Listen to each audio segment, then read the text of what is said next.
Kerry from Project Camelot. I'm here with Bill Wood.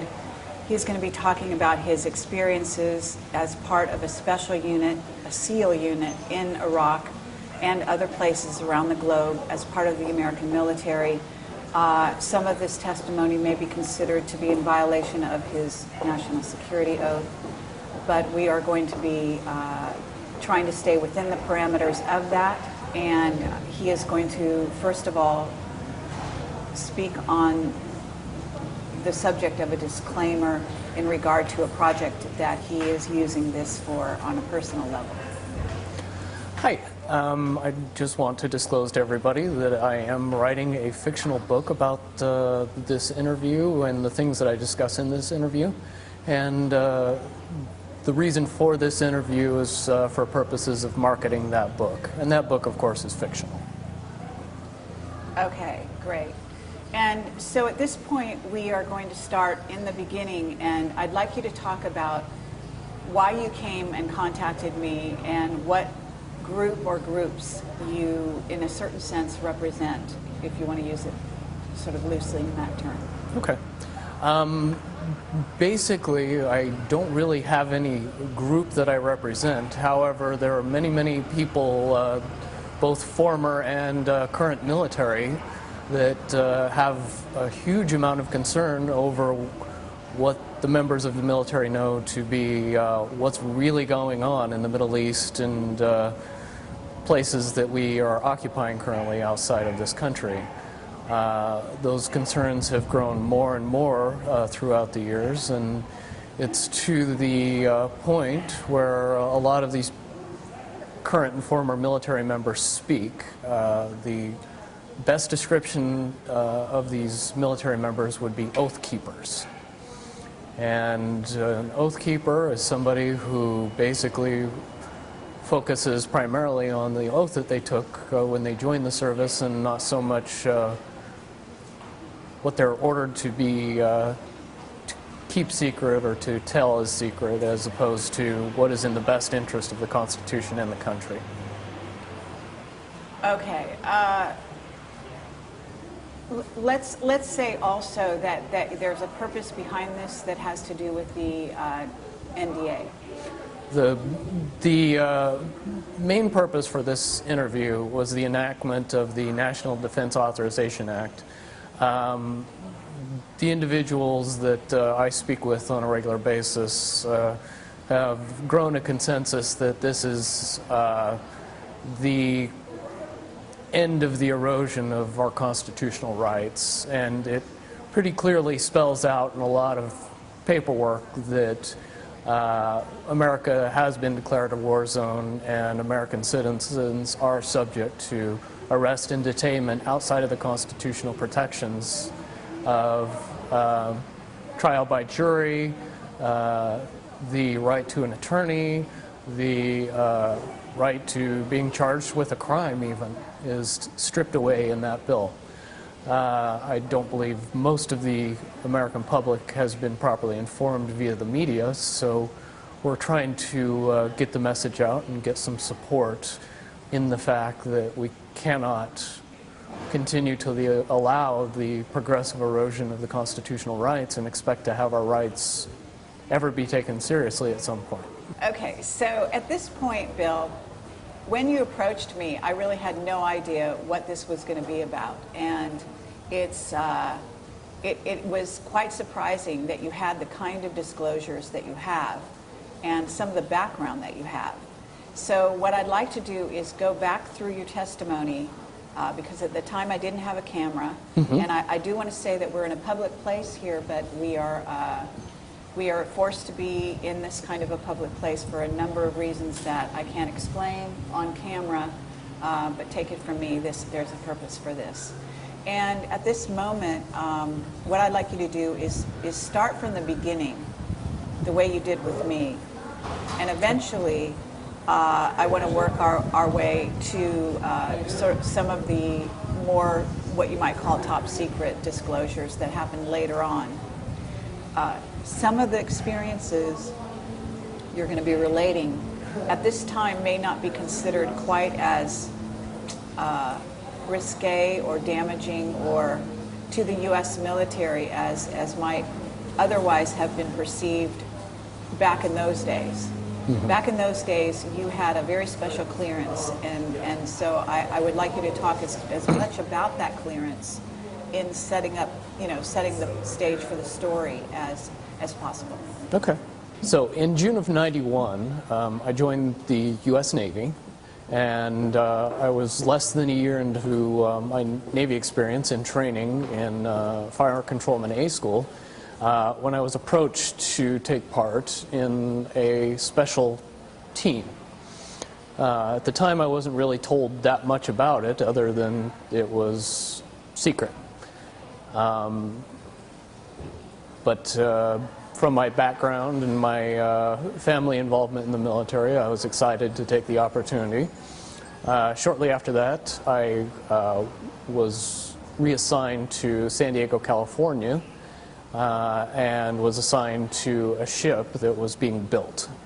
So that gave me a lot of time to go to schools, which that comes in handy at this point, because very quickly after that, I was taken to this special training school and found out the details of which were, the basic sense is that I would be controlling Tomahawk cruise missiles and using specialized equipment that nobody really knew about in order to fly those missiles from when they come over the horizon to line of sight of the target, and to drive the missile directly into the target and be able to verify prior to the targeting of any kind of building or designation that it is the target that we are looking for, and then it is approached, and the Tomahawk missiles are used against it effectively, and then we also do bomb damage assessment after that. Okay, but the reason you got involved in all of this is because the Americans found, was it during the first Iraq War that their Tomahawk missiles were going off target? There was a problem with Tomahawk missiles in the first Persian Gulf War, and if anybody can remember the baby food factory incident, when buildings tend to look alike, they have trouble, the Tomahawk missiles have trouble telling which one's which. And the problem that they had, and that they found they had, was that it made the missiles only about 70% accurate. And that was a big problem because we ended up blowing up buildings that the Iraqis would then put on the TV and say they're blowing up baby food factories.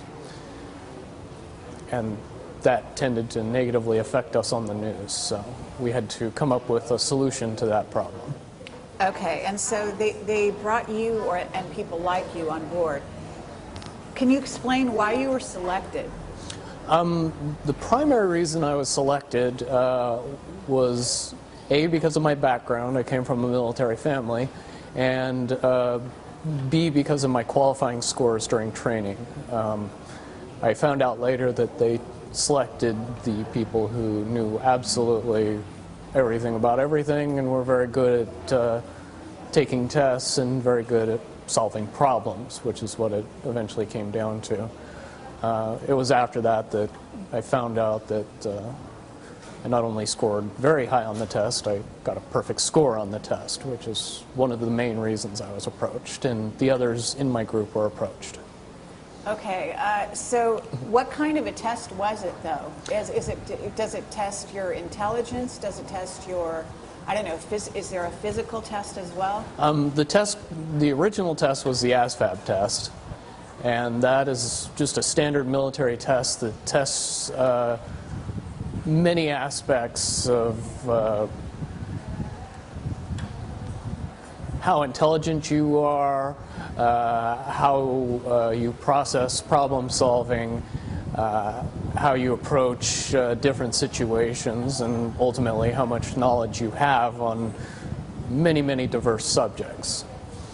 When it comes down to it, it's a overblown IQ test and relates mostly to your cognitive reasoning skills. All right, and was there a physical test as well? No, physical testing wasn't necessary for this project. Intelligence was more important. They later proved that the physical portion they could fix. The making somebody smarter, very difficult to do. Okay. Right here, I know that this is kind of going way ahead, but at a certain point you were trained and selected also, you found out later, because of your psychic ability. Is that right? I guess the proper term would be potential. Everybody possesses a certain amount of inherent ability towards upper level thinking. It really matters as to how prone they are to being able to effectively use it and not let lies get in the way. Okay, and so you were trained in a very special place to enhance those skills, is that right? Lots of special places, but one in particular that I think people would find most fascinating, yes. Which is? One place that I was able to train at in particular that people would be familiar with is Area 51. I was able to go there for a single training course that was popularly entitled Advanced Psi. And basically what that class did for us is teach us to use advanced intuition. Basically bringing out your ability to know things ahead of time, predict things, delving into reading minds and predicting the future, if you want to use plain English to get into it. And would you say that you were trained as a remote viewer? Certainly that goes into the ballpark or the wider spectrum of what we are being trained to do. The wide spectrum is to trust and hone and use your intuition effectively enough that you could rely on it in tactical situations to give you more information than your five senses were giving you. Okay. And you and the other people you work with were a group of 9 people, is that correct?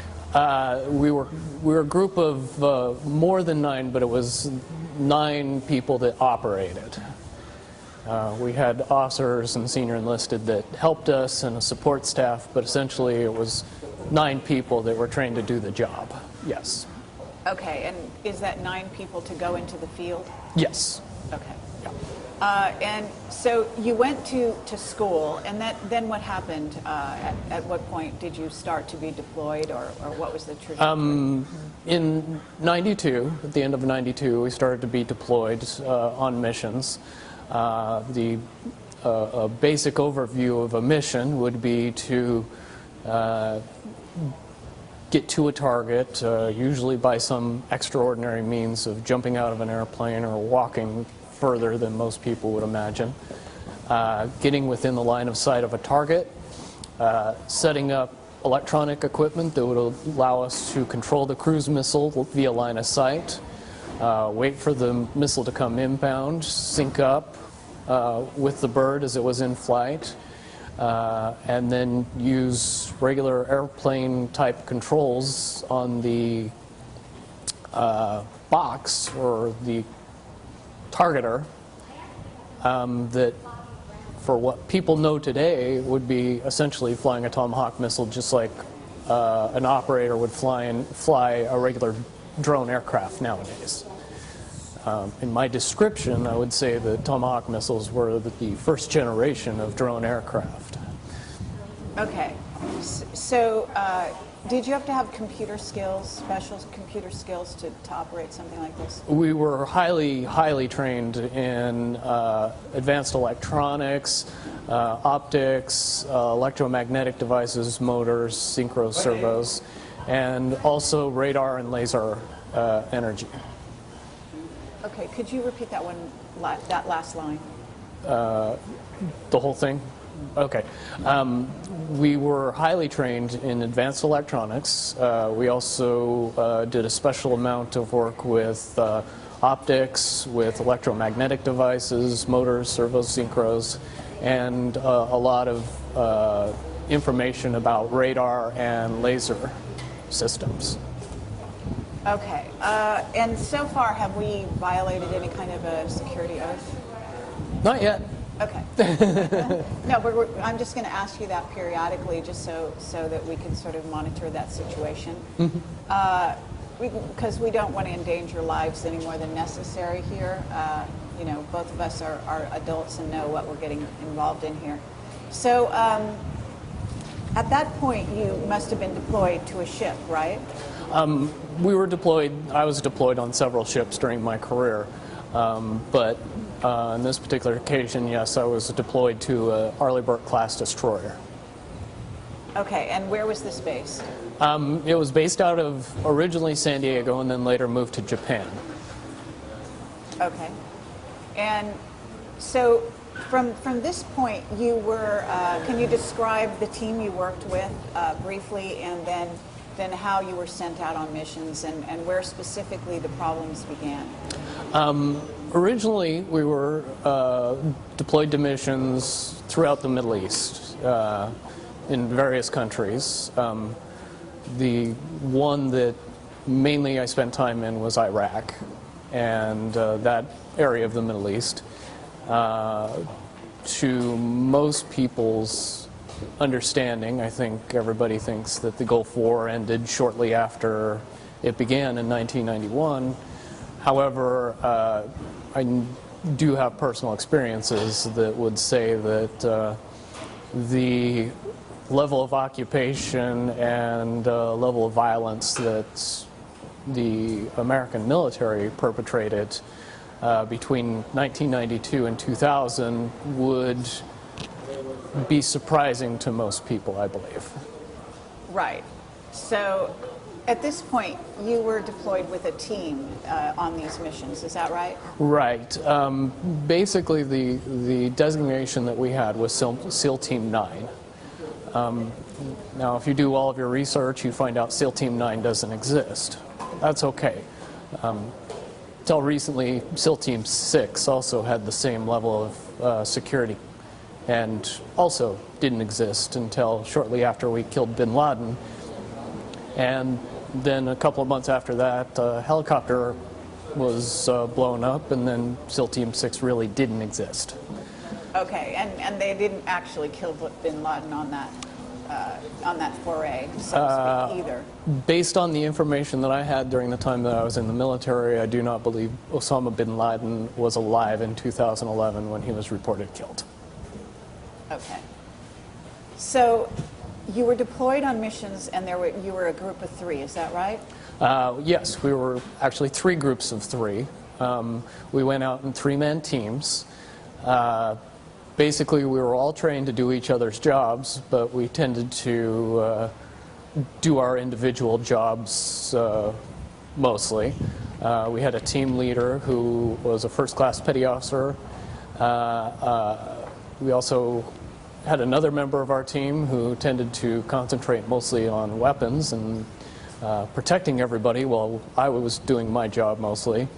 And then I ended up running the equipment most often and flying the Tomahawk missiles and the air surveillance drones that we would use to also cover our butts when we were moving around. Okay, so you were targeting the missile, in other words? Yes. Okay. From when I started operating in about 1992 to about 1995, most of the missions that we were performing seemed military targets and above board and worthwhile for the level of effort that we were putting into it. Although we were not at war. Although we were not at war, we were going after viable quote-unquote targets, or things that at least seemed viable from the outside.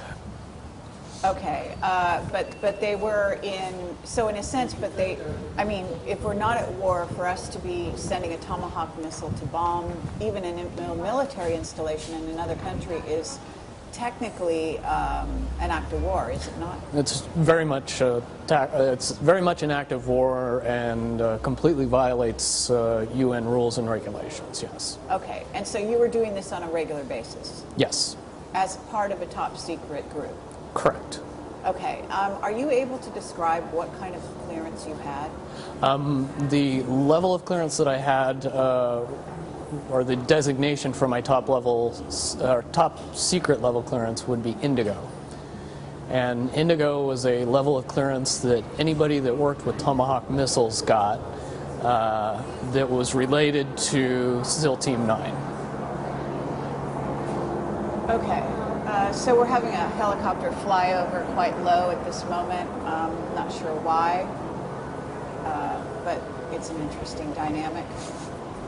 So we're just going to wait just a brief minute here and see if we can hear it disappear.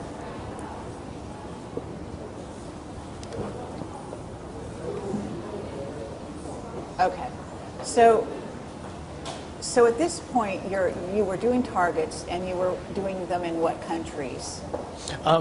Throughout the Middle East. Do you want to name some of those countries? Some of the big ones that everybody would recognize: Saudi Arabia, Iraq, Afghanistan, one or two in Iran,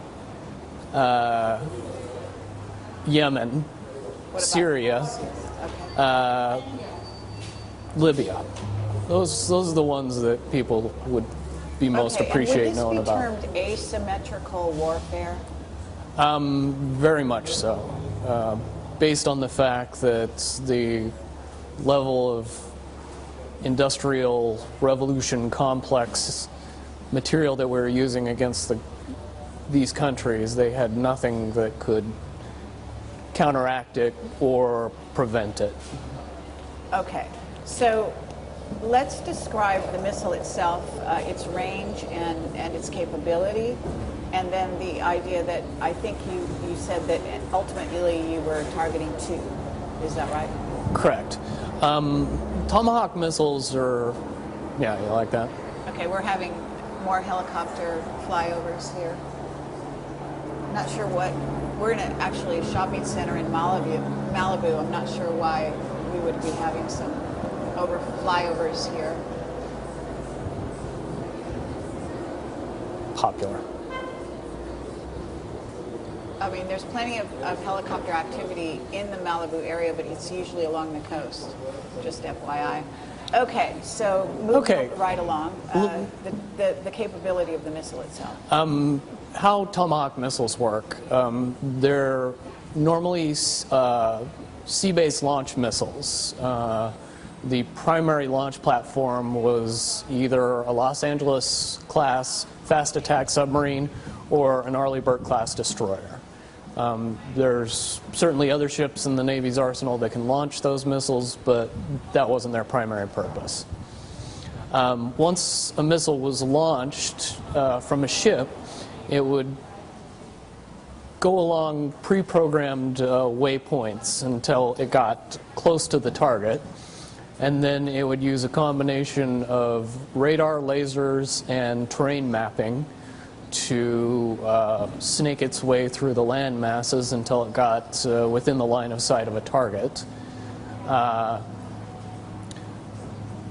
The official version of what a Tomahawk missile would do at that point was compare a picture of the target to a picture that it has in its database and designate itself upon that target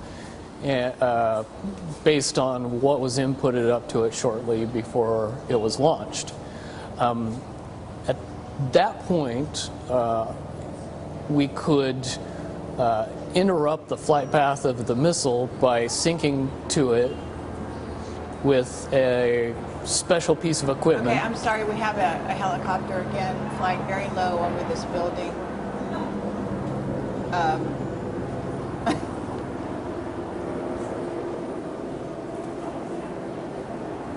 I mean, if this continues, we'll probably have to move on to some other location. That's fine. I can't for the life of me imagine why it keeps going over and over. No. Okay. Okay. Just back up a tiny bit. Okay. Once the... So you say that there was an official version of the targeting, right? Of how it targets, and then there's an unofficial version that you were involved in. Is that correct? Correct. And the way that I got involved in the launch of a Tomahawk missile was with a special piece of equipment that we had with us. We could get in between line of sight of the missile and the target and sync up with the missile and control it remotely from that piece of equipment. And basically, the only thing that does is control it just like everybody would understand how a drone is controlled by a pilot that's stationed in Las Vegas when the drone is in the Middle East. Okay, so, but you actually did seem to go on location. Correct. We had to be on location because back then the only way to exchange information fast enough with the missile system would be to be within line of sight of it. Of the target? Of the missile and the target. And the target. Okay, interesting. So you did need protection, obviously being somewhere in the vicinity of the target, is that correct? Correct, and that's where all that cool advanced training came in. Experts at counter detection and counter surveillance certainly aided in our cause, as well as... Okay, we have another helicopter going. This one's different, though. Yeah, isn't it? Not the same one. Not the same. Okay, so, but at this point we haven't really answered the question as to the capability of the missile itself. Capabilities of the missiles could be altered quite a bit. They do have the bomb load capacity of 1,000 pounds.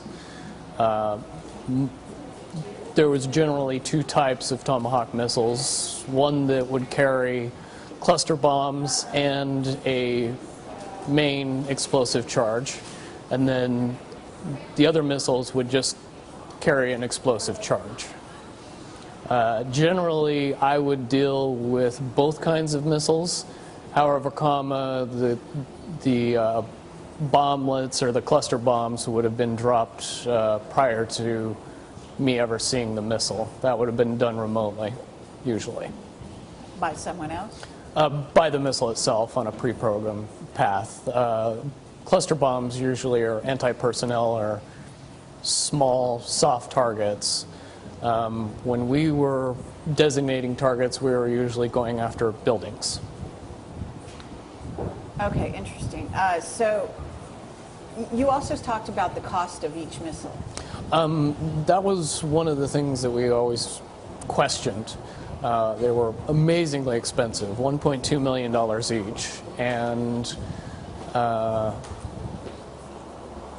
okay, let's just say that the one unclassified thing that I can talk about Tomahawk missiles is to encourage everybody to get online and figure out how many were used between 1992 and 2000 and see if those numbers ring true with the fact that we weren't at war. Okay, very good point. So, well, let me ask you that question.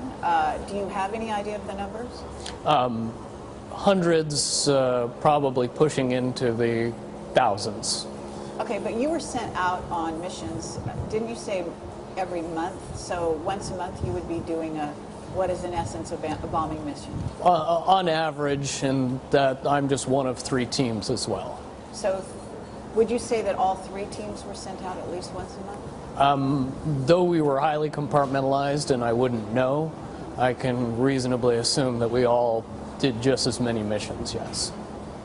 Okay. Is this the sound of a helicopter still? Mm-hmm. Interesting. It's like hovering. Yes. Just right there. Okay. Do you feel threatened at all by that?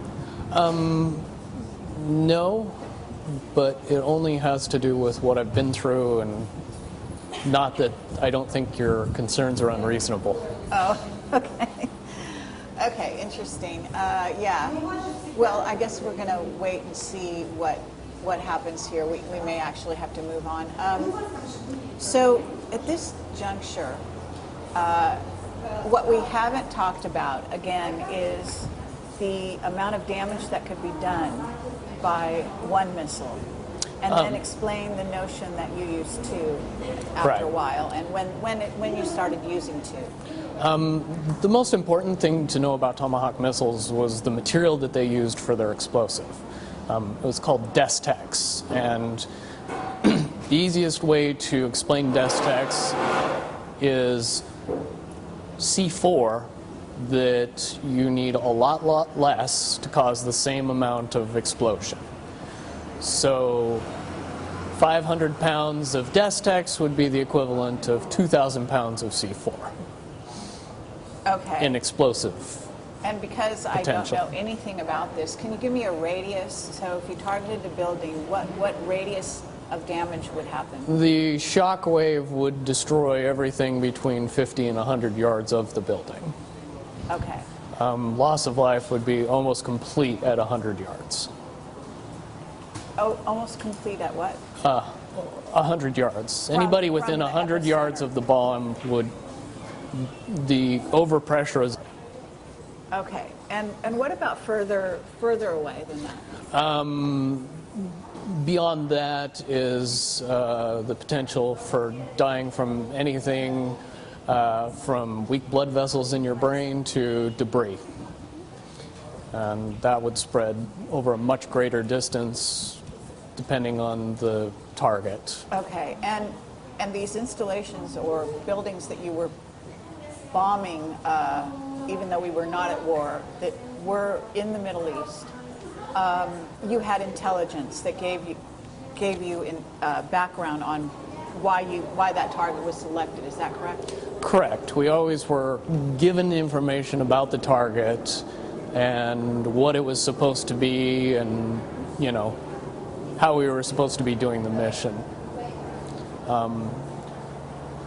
Later on, after we'd been doing it for several years, we tended to question that information based on the fact that we found that more often than not, the information was either kind of wrong all the way up to completely wrong.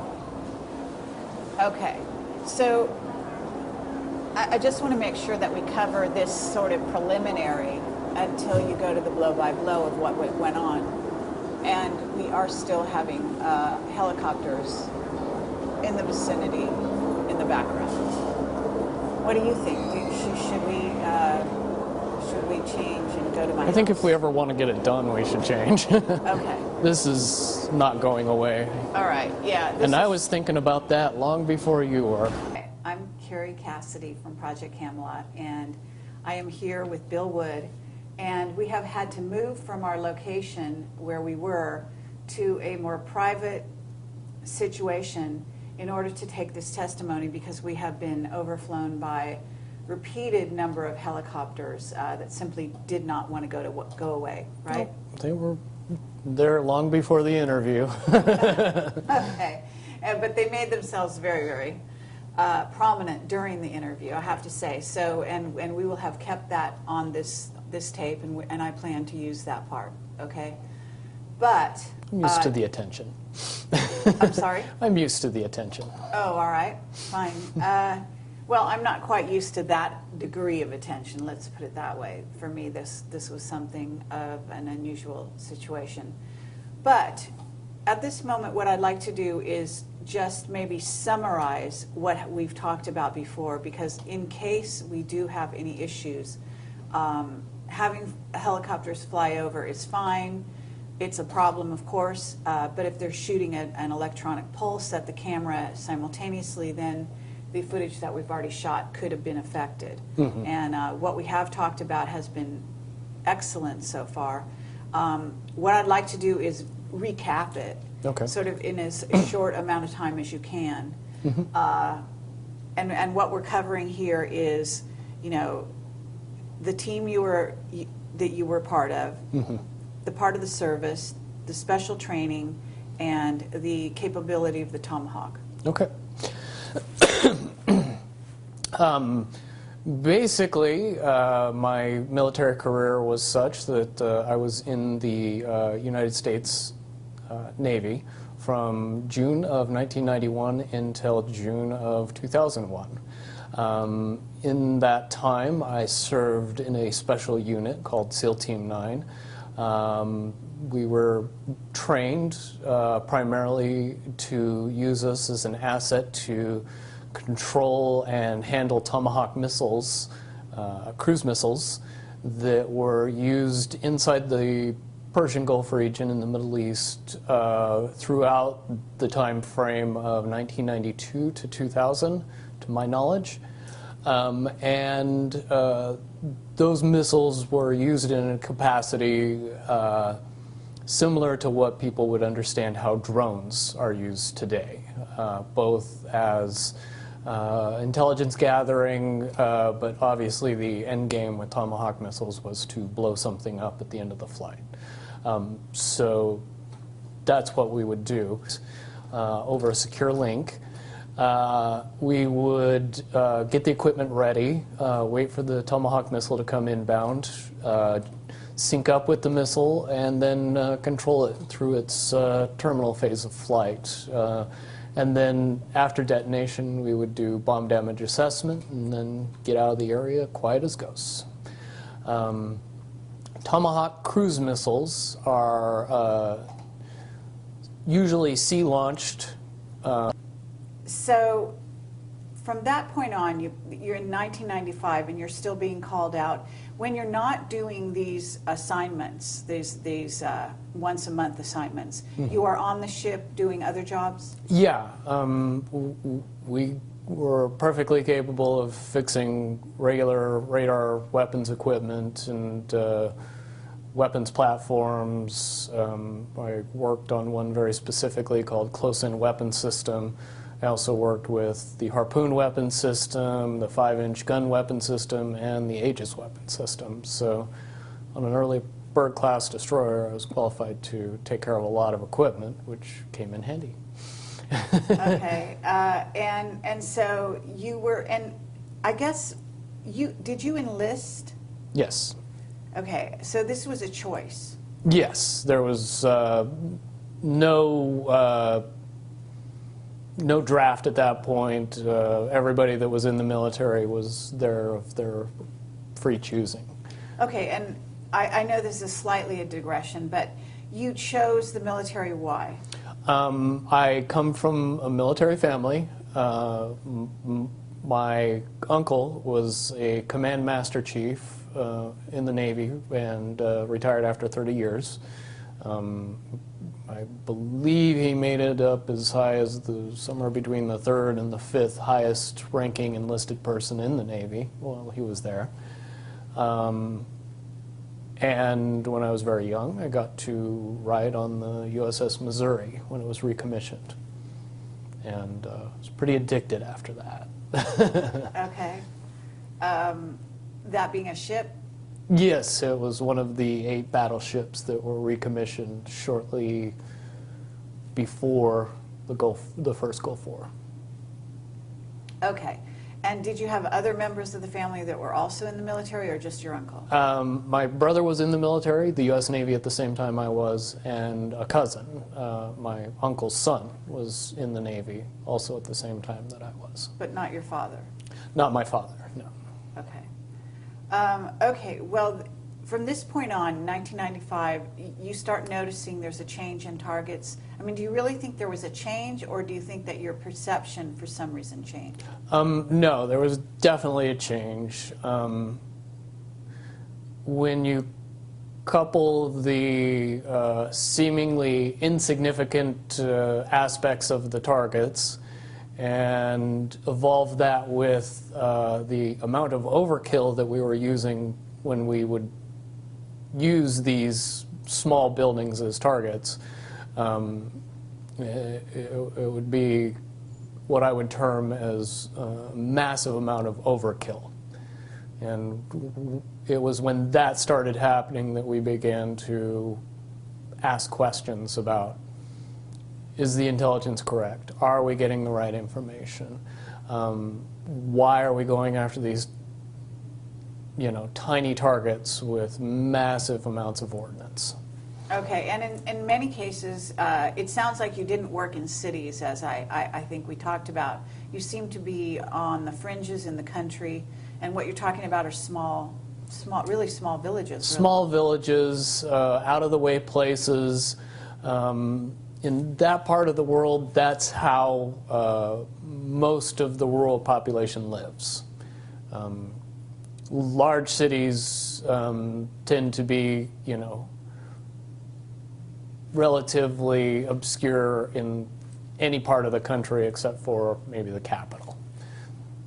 Okay. So at this point, it's 1995. What happens is there any incident that specifically happens?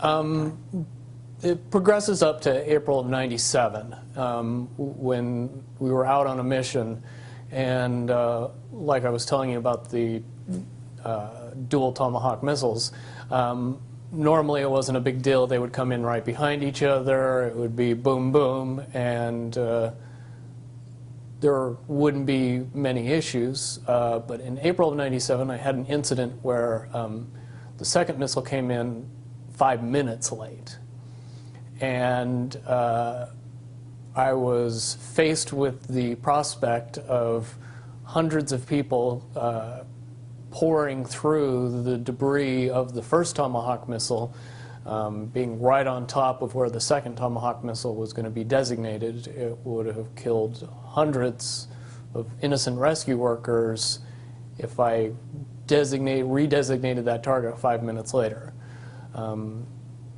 I had an aspect of conscience that made it so I chose not to detonate the second missile on top of those rescue workers, and that was against standing orders and got me in a lot of trouble. Okay, so, but can you describe it in a little more, fill in the blanks, for the people that are listening, because this was a village in northern Iraq, was it not? Correct. And then also describe, maybe a little bit more blow by blow that incident and what you did with the missile. When the first detonation went off, it took out a small two-story building.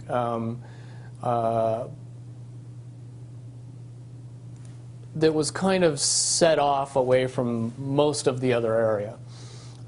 When the missile did detonate, a huge number of people from the surrounding village came in to go through the debris and find any survivors and help people that were injured, because there was a large amount of collateral damage in and around the building as well.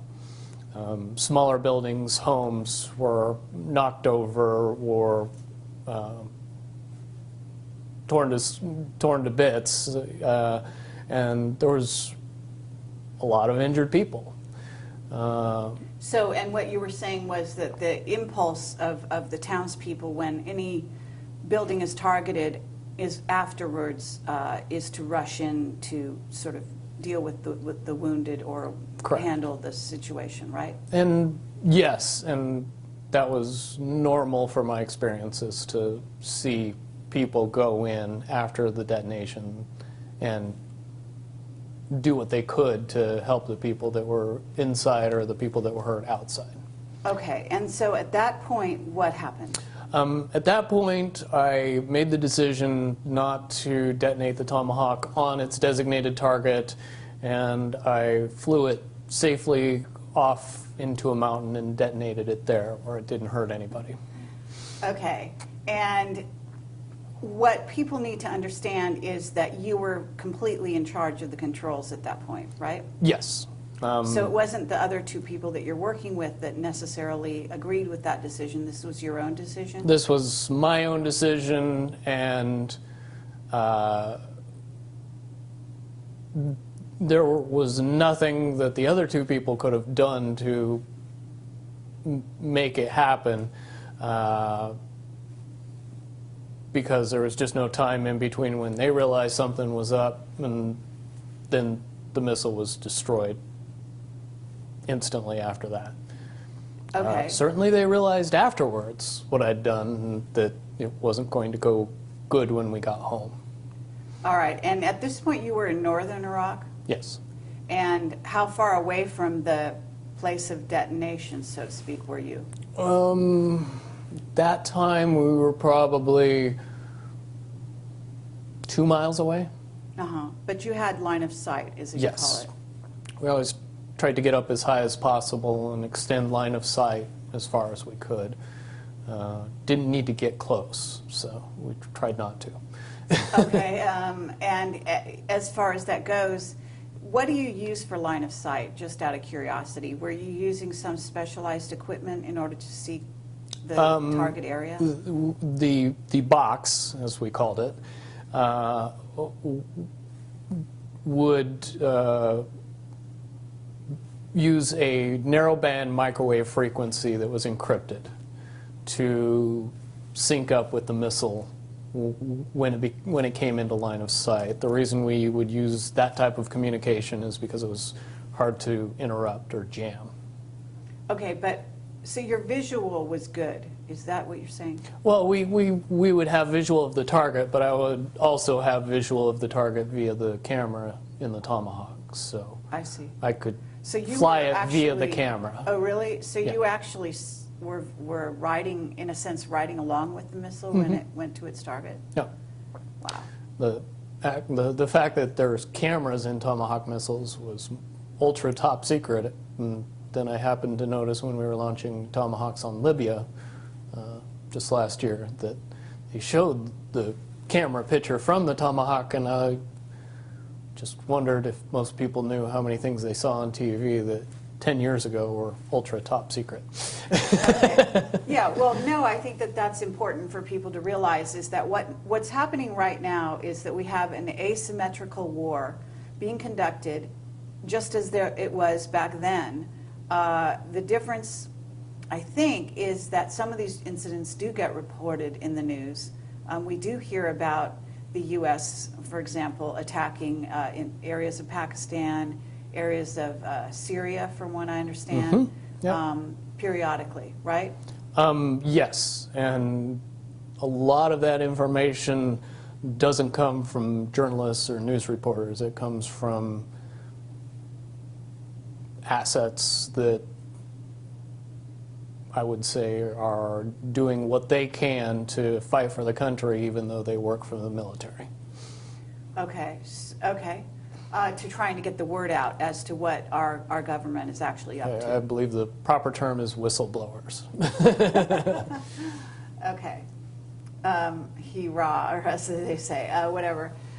So what happened? Okay, so this happened, and then what happened when you returned? Or what was the trajectory? Nothing per se happened when I returned, but a month after that incident, I found myself facing general court-martial for unrelated charges. Okay, so you literally went back to base and there was no repercussions? No one said, what did you do with the other missile? Why did you fly it off target? None of that happened? During debrief, I mean, there was some very upset people, and why did you do? And many conversations with many different people about saying exactly what I said to the person before them, but I was adamant that it was a mission gone bad and I wasn't going to kill a whole bunch of rescue workers, and I thought it was left at that. So you continued to be called on assignments after that, right? You and your team. I didn't go on another mission before I was facing court-martial, no. And what was the period of time between those two things? It was a month or less. Oh, so you immediately were, it's pretty much, I mean, 1 month of downtime, and then you were called into court-martial. Okay, and that was for what? That was for what they said was child rape, which it definitely was not true. Okay, so basically you're based on a boat, ship, from 1992 until this time, which was 97? Yes, I was based on a ship, but realized we weren't always on the ship and we weren't always in the Persian Gulf. Okay, so was this on leave, an incident that happened when you were on leave? This was an incident that happened 2 years earlier when we were back in home port in San Diego. Okay, and just to summarize that quickly, the situation was what? The situation, what actually happened was I found myself in a situation where I was having consensual sex with a 16-year-old girl when I was 25 years old. Not what they characterized it in my court-martial as.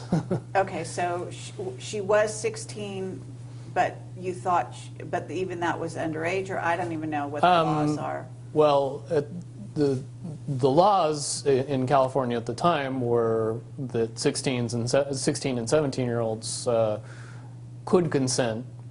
That law has since changed. Now it's a misdemeanor for 16 and 17-year-olds to have sex with people over the age of 18, which is why I didn't get charged in the civilian community. I was charged via court-martial. Okay, so they went back 2 years prior and charged you, and did you know why? Like, I mean, you basically put 2 and 2 together and figured that they were targeting you somehow. Can you describe what the rationale is on the part of the military and how you explained how they kind of have something on each person? Well, the rationale is obvious. If the military has something that they can use against you, which in my particular case was obvious, they can not only use the situation, but blow it completely out of proportion.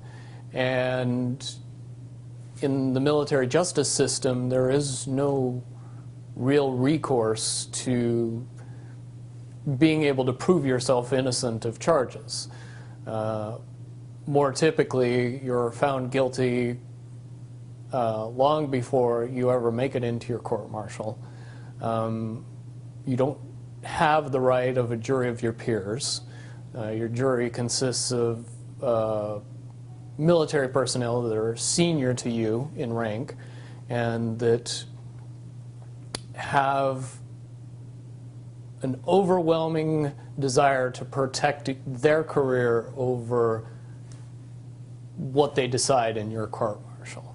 So, in other words, they're sort of conditioned to find you guilty regardless, because that works in their favor. Absolutely, because if you go into a room being told by somebody that's in authority over you that a person is guilty, it's nearly impossible to be an impartial juror at that point.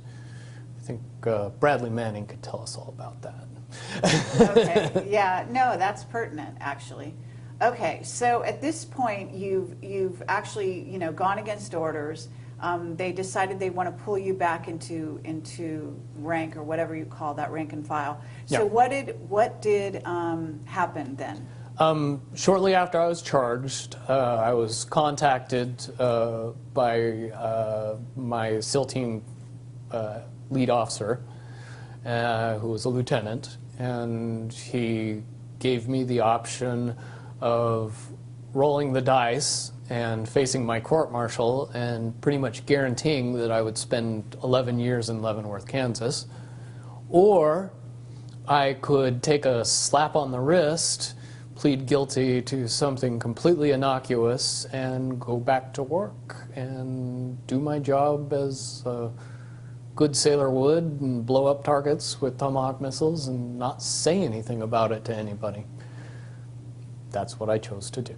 And you also suggested that they sort of had something on the other members of your team as well? I believe they had something on every member of our team, because we all had at least one skeleton that we all knew about. So it was definitely something that would make it so they could pick and choose and destroy the life and career of any member of our team and easily get away with it. Okay, if for some reason one of them decided not to follow orders or be insubordinate in some Correct. fashion. Or something similar to what I did. Okay. All right, so when you did what you did you have the sympathy, assuming that everyone found out about it, did you have the sympathy not only of the people, the two on your team, but other team members, or was there, were they not sympathetic? Yes and no. Really, the only two people that had all the information were the two people that were on my team. We were fairly well compartmentalized from each other. The other members of the other two teams got the military's version of the story long before they ever heard mine. So when you're given the military version and the guy you know's version, it's very conflicting, and I'm sure most people saw it for exactly what it was, but at the same time didn't want to believe anything but the military version because they don't want to think about the reality if my version was the true version. Okay, because what your version, in essence, said was that not only was 2 Tomahawk missiles overkill to begin with, but that on top of it, these were soft targets, and that targets in and of themselves were suspicious, right? Correct. And basically,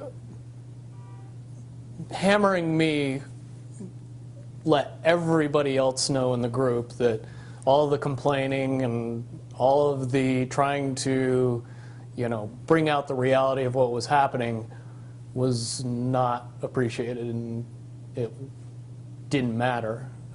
It made every member of the team feel like they ultimately had a gun to their head, and free will wasn't an option. Just do your job, don't think. So what happened at this point? You accepted the deal, and then what happened?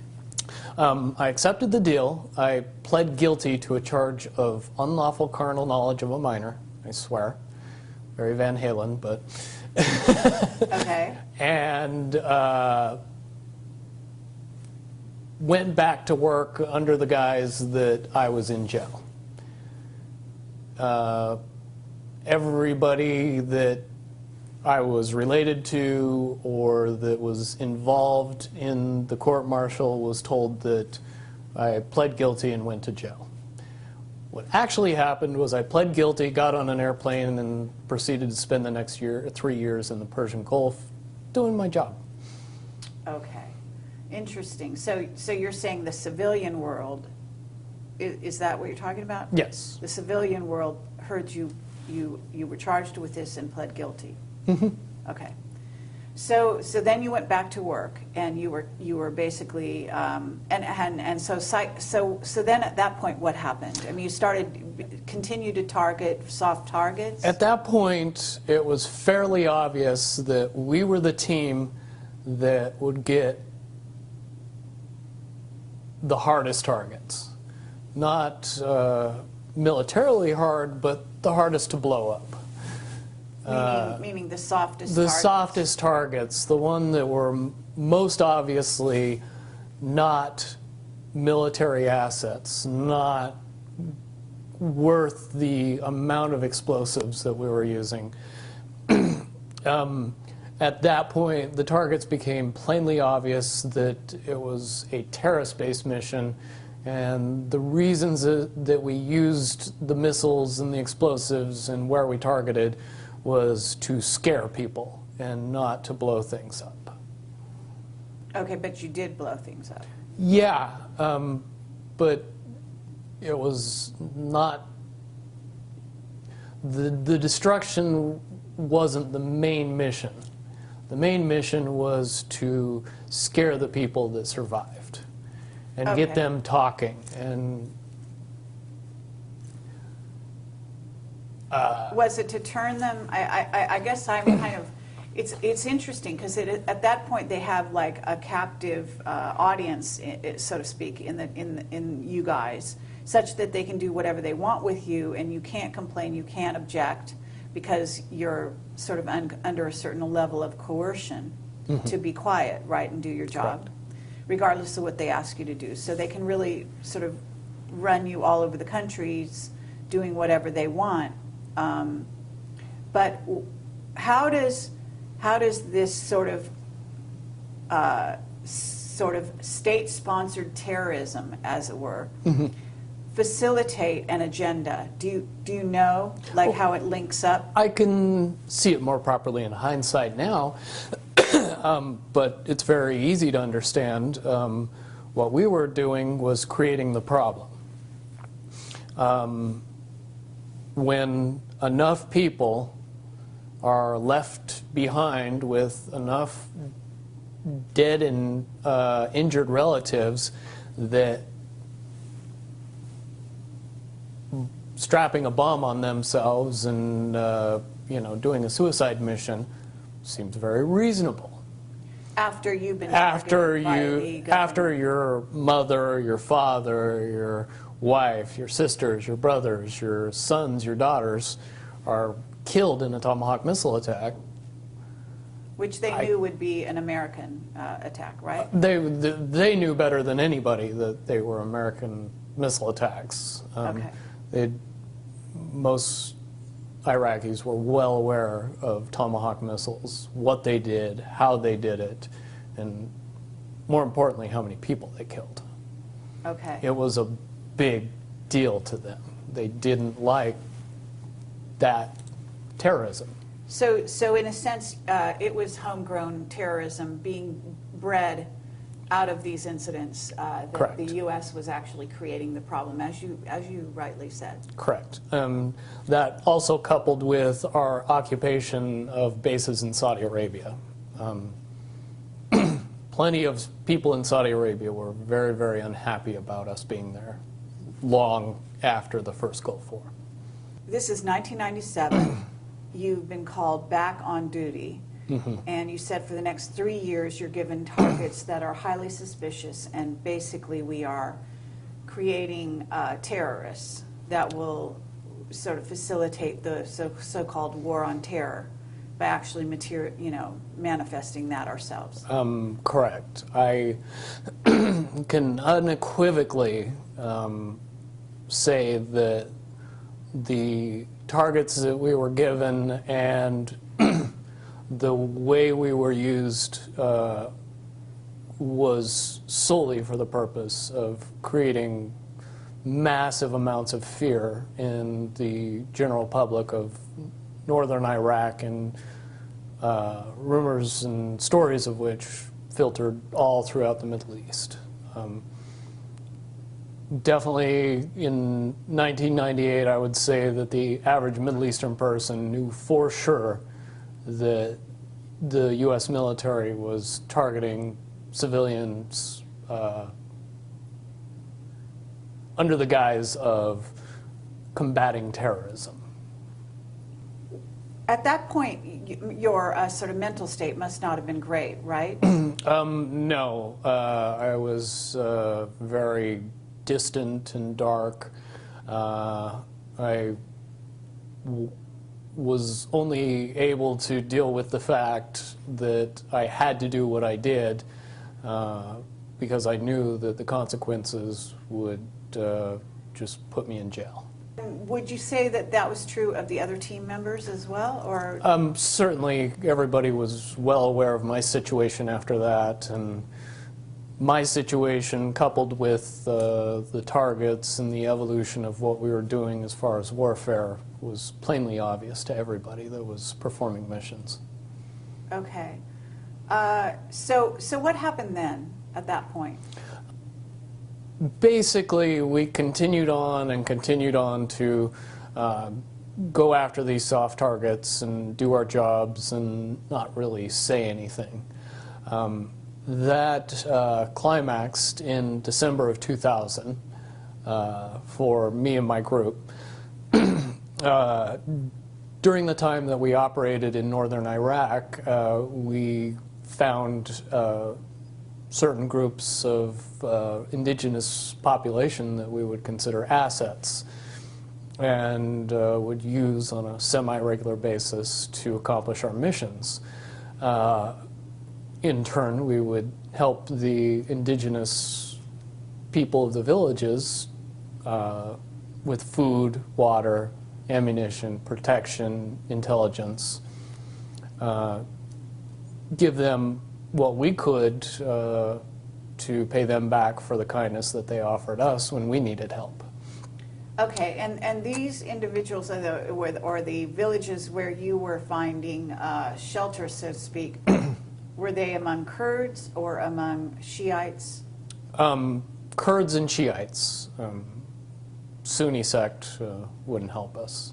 Oh, all right. But the Shiites and the Kurds, they were more than happy to try and do something positive for their country, to try and help the U.S. military. So eventually the dictatorship that existed in the country would eventually fall, and they would have democracy and freedom. That's what they believed. That's the rationale that they were sold, so to speak. Yeah, I mean, it wasn't propaganda. It was more of a choice between the lesser of two evils, I guess is the easiest way to say it. So, okay, so this went on until 2000, and then what happened?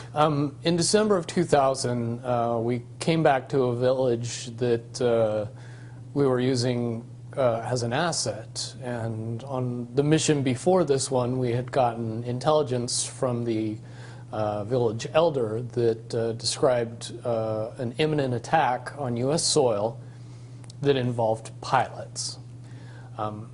Did not understand what the information meant, but we took it back to base and reported it, and didn't think much of it. Later, very soon after that, we went on another mission, came back to the village, and discovered that the village was destroyed in a tomahawk missile attack. At that point, we were psychologically broken as to how we were being used and the obviousness of that village being destroyed. There was no military significance whatsoever. In destroying the village, there was probably 30, 35 people, and no permanent structures other than 3.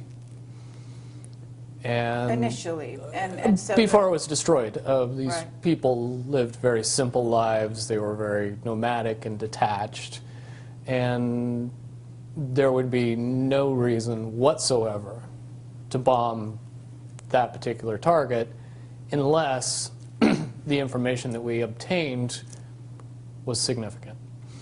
But you didn't bomb them.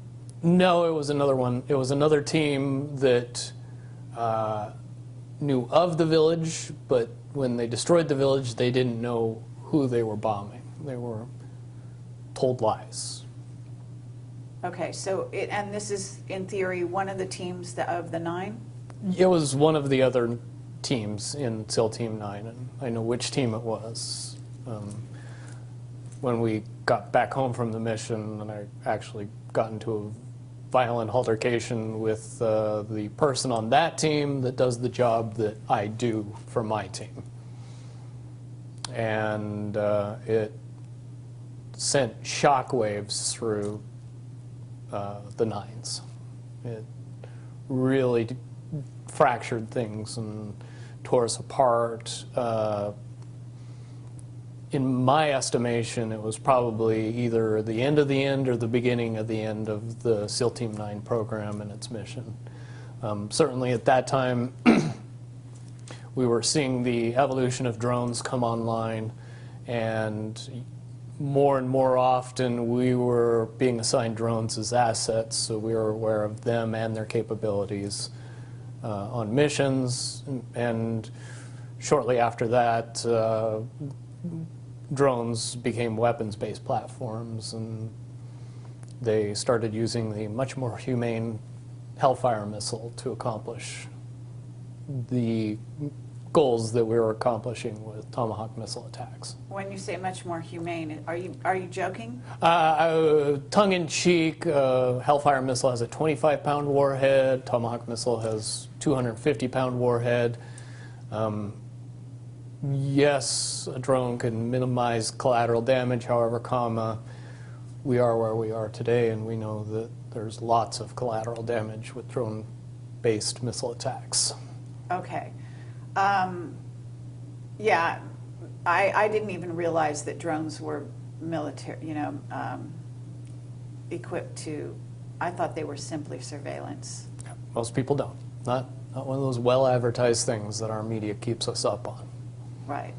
Okay, so at this point you basically had what you call an altercation with the individual who bombed this group of people who had been giving you guys shelter, who in a sense, it was almost like, I don't know if it's like a shelter or a home base for you guys, this small village, right?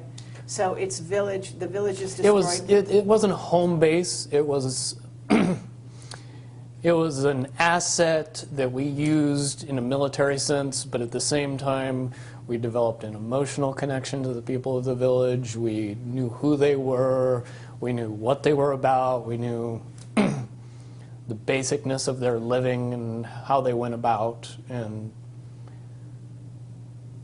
destroying that village and killing all those people was unnecessary and sad. Okay. So at this point, what happened within your sort of when you attacked the person, did you almost kill them? Yeah, I got into a fight with them. Did go overboard, and the physical violence was enough to put him in the hospital and threaten his life. I'm pretty sure the only reason I was able to do that level of damage was because that person didn't fight back. Certainly we're evenly matched as far as hand-to-hand weapons combat at any other given time. The fact that I almost killed him doesn't seem possible unless he felt guilty and just didn't fight back. Okay. So at that point, what happened? At that point, it was pretty obvious to the powers that be that I was never going to be able to be used in the capacity that I was being used anymore. I was never going to be able to designate missile attacks and kill people.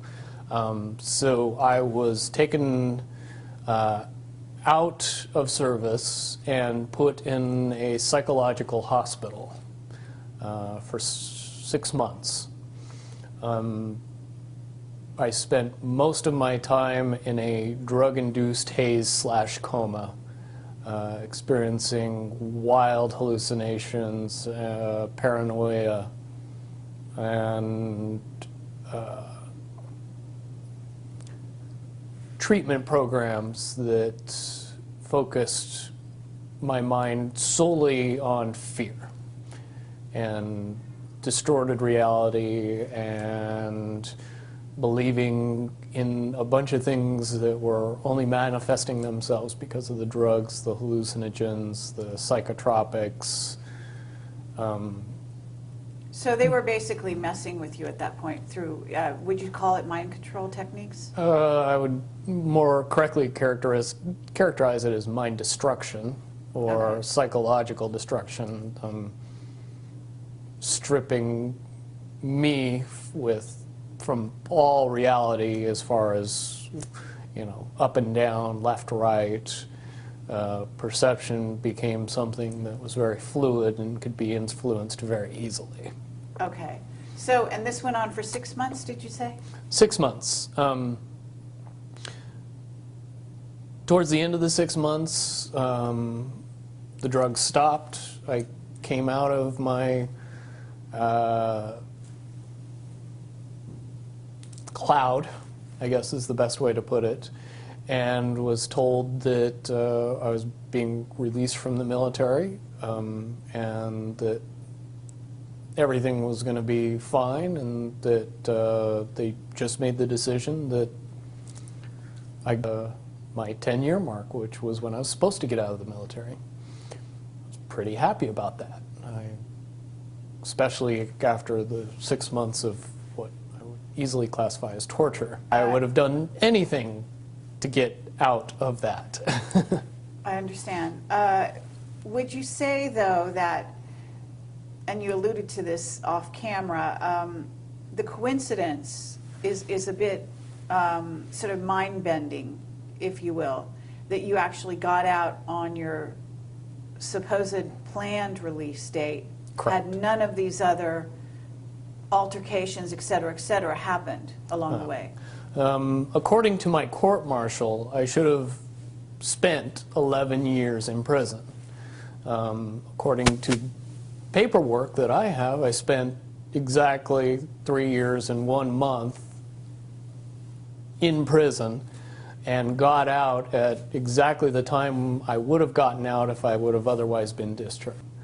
So the two questions I would ask is, do we normally let people out 8 years early, and do we normally pay them while they're in prison?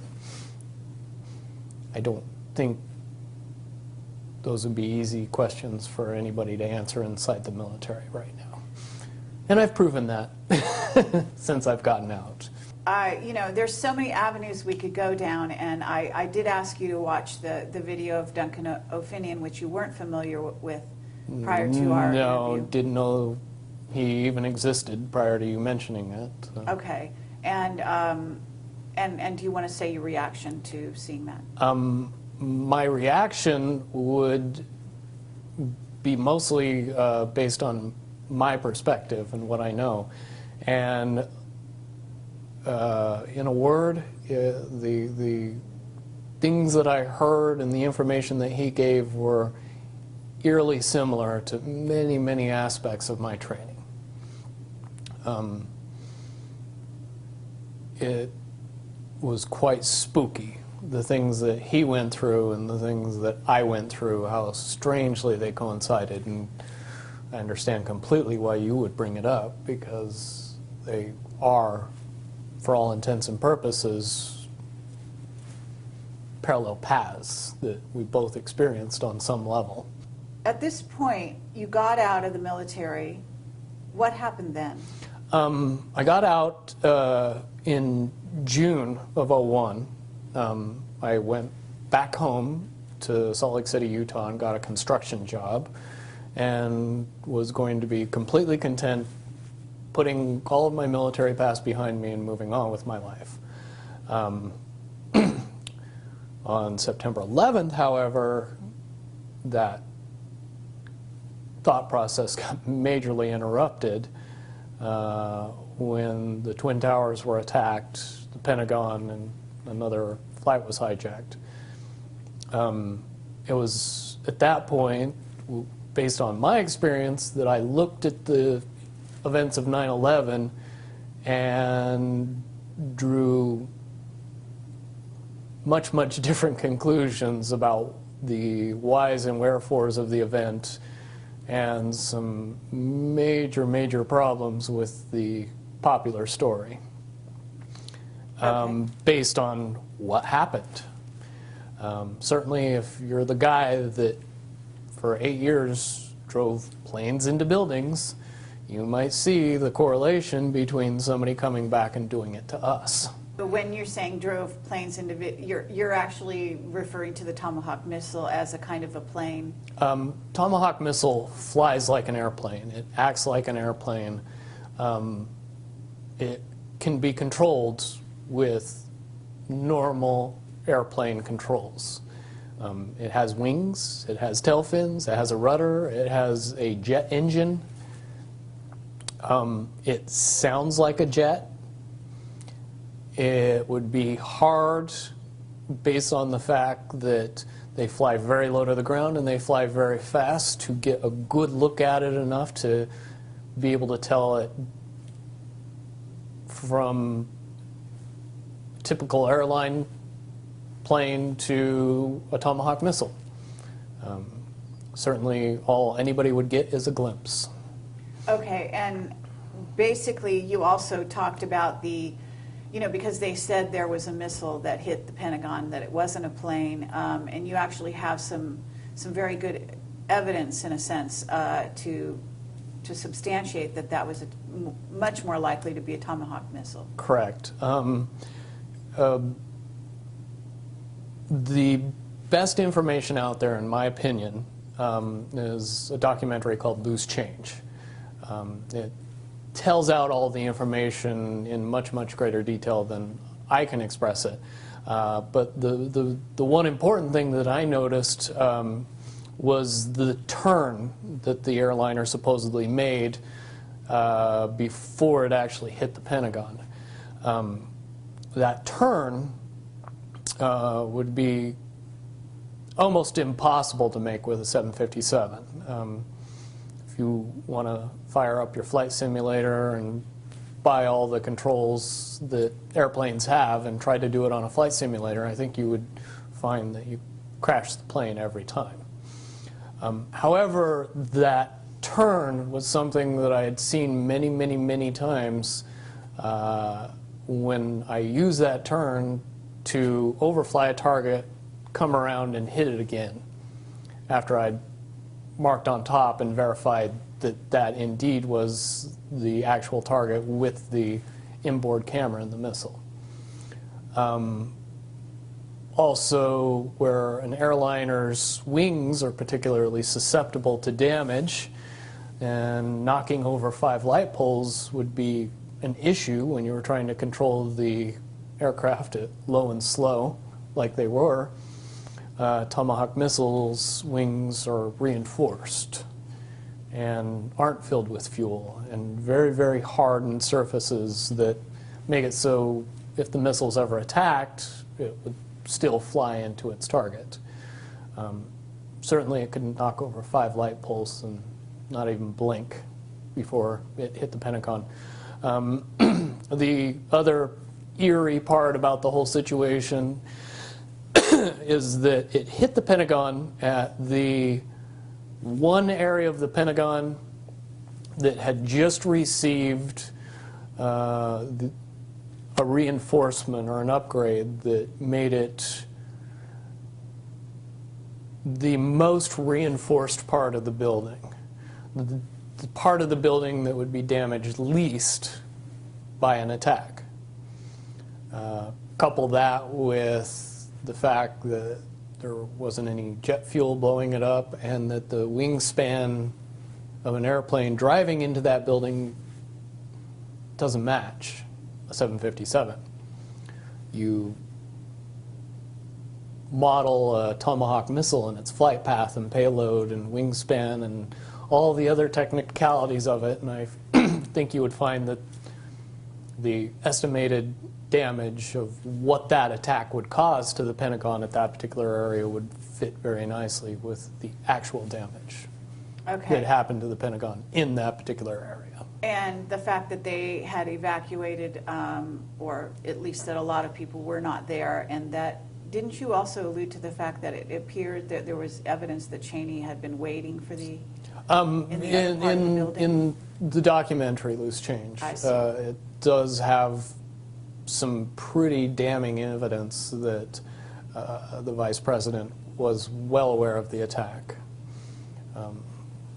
Then again, you could look at the reaction of President Bush at the time that he was notified and assume that somebody knew something ahead of time. Well, his reaction would be stereotypical of that, in my mind. What you also alluded to was the idea that you weren't the only one who, or your group, your SEAL team, weren't the only ones that had received advance warning of 9/11 during the time prior to that. Is that right? No, I would say most government agencies received some notification or some warning of the attack ahead of time. Certainly there's more than enough actual evidence out there today that's as easy as getting on YouTube and doing a search to find. After that, I spent a lot of time and effort going back and connecting a bunch of little pieces of information that, if somebody was doing their job back then, could have easily determined exactly what was going to happen and prevented it. Okay, meaning you went back and looked at intelligence that had come in over the years, or? Not over the years, but over the weeks and months prior to 9/11. Okay. So at that point, you're in a situation where you have actually been sort of, as you call, flying these planes into buildings using tomahawk missiles. 9/11 happens. You suddenly, in a sense, that's like a wake-up call, I would imagine. Oh, it was a huge wake-up call, because now I knew what the incident involving pilots was all about. And if I knew about it, who else knew? Who else should have known? Lots and lots of questions came into my mind very quickly. And also watching the demolition of Building 1, 2, and 7, based on the fact that I've seen a lot of buildings blown up. And I've seen a lot of buildings demolitioned on purpose. Most Americans haven't seen a lot of buildings blown up. They've just seen a lot of buildings demolitioned on purpose, and really can't separate the two. When they see a building being demolished and hear it's being blown up, they mesh those two together and just assume that that's what they saw. If you know anything about the physics of explosives and actually blowing buildings up, very rarely, no matter how much ordnance you use on it, does it fall down completely, even tiny buildings. But what I saw on that day was buildings falling down as if they had no structural support anywhere throughout the building. In other words, a demolition. The only way that can happen is if all of the support throughout the building is removed specifically on time and on purpose. Certainly if Tower 1 and 2 fell down the way from the destruction that they said that it fell down from, the top of the building would fall down, and then it would slow down because it was meeting the resistance of the structure below it. That never occurred. It fell straight through the building all the way to the ground with very little in the way to stop it. Again, any demolitions expert could tell you beyond a shadow of a doubt that that's absolutely impossible. You couple that with the information that when the Twin Towers were built, that they were built to withstand a 707 attack, and they were engineered specifically for that possibility. And you know, the 707 and a 757 aren't that far apart in dimensions, fuel payload, fuel to weight ratio, actual weight, pretty much all the same thing. Prior to 9/11, all of the information says that attacking either of those buildings with an airliner and driving it into the building couldn't knock it down. Okay. And certainly it wouldn't knock down the building next to it. Okay. So at this point, you know, because this is not really, I mean, 9/11 plays in, but this story goes on beyond that. So at this point, what happens in your life? What goes on? At the time of 9/11, I had just gotten out of 3 months removed from the worst nightmare I could ever imagine in my life. I was not anxious to go back to that. So I kept my head down and I didn't say anything, and I wasn't about to tell people what I knew. Things had to evolve more and more out of control, and eventually they did, to the point where, you know, I was hearing that Iraq possessed weapons of mass destruction, which I knew couldn't be possible based on the fact that we had blown everything up that could even be remotely classified as a weapon of mass destruction. The country was not capable of sustaining a weapons of mass destruction program based on the amount of devastation that we had been pouring on it for the past decade. And so I knew something was up after that. The enactment of the Patriot Act further solidified my problem-solution beliefs on what happened with 9/11. Ergo, we created a problem and then were given the solution. And we never really questioned that solution. Never were really told that, yeah, but they attacked us because we had been attacking them for the past decade. Okay, well, the understanding, though, is that they actually didn't attack us, that this was an inside job on top of all of that. So certainly, if a tomahawk missile hit the Pentagon, I do have some questions about what happened to the airliner that was supposed to have hit the Pentagon, and also the one that crashed in Pennsylvania. right, supposedly. Doesn't look to me like the crater of a full-size airliner. Looks something more akin to what it would look like if I popped a cruise missile over, did an Emblem turn, and drove it straight into the ground. Okay.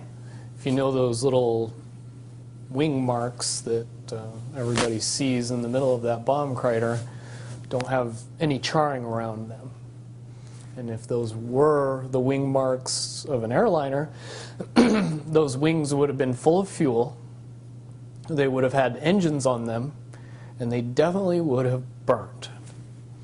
I think it's pretty obvious when you look at the TV footage of the wreckage around those two sites. The wreckage was mangled, bent, but not burned. At this point, you've had a wake-up call, and what happens in your life, because you also talked about a certain degree of surveillance, that you didn't just walk away from the military. At some point, you were under the purview of the DIA, is that correct? Yeah. Everybody that possesses a level of clearance above top secret is watched and monitored long after they lose access to that level of clearance. Certainly a secret is still a secret even if you don't let the person that knows the secrets know any more secrets. So no matter what they did, I possessed a huge amount of information that the population in large needed to be kept secret from. So yes, you get used to a regular amount of surveillance, a regular amount of interference, regular communications with some mysterious people that come up to you and just start talking that you've never met before, but they seem to know everything about you. And that was what I experienced between 2001 and 2007-ish. So at this point, you have been spending from 2001, when you had sort of a wake-up call, what did you do? Did you just continue to do jobs, or?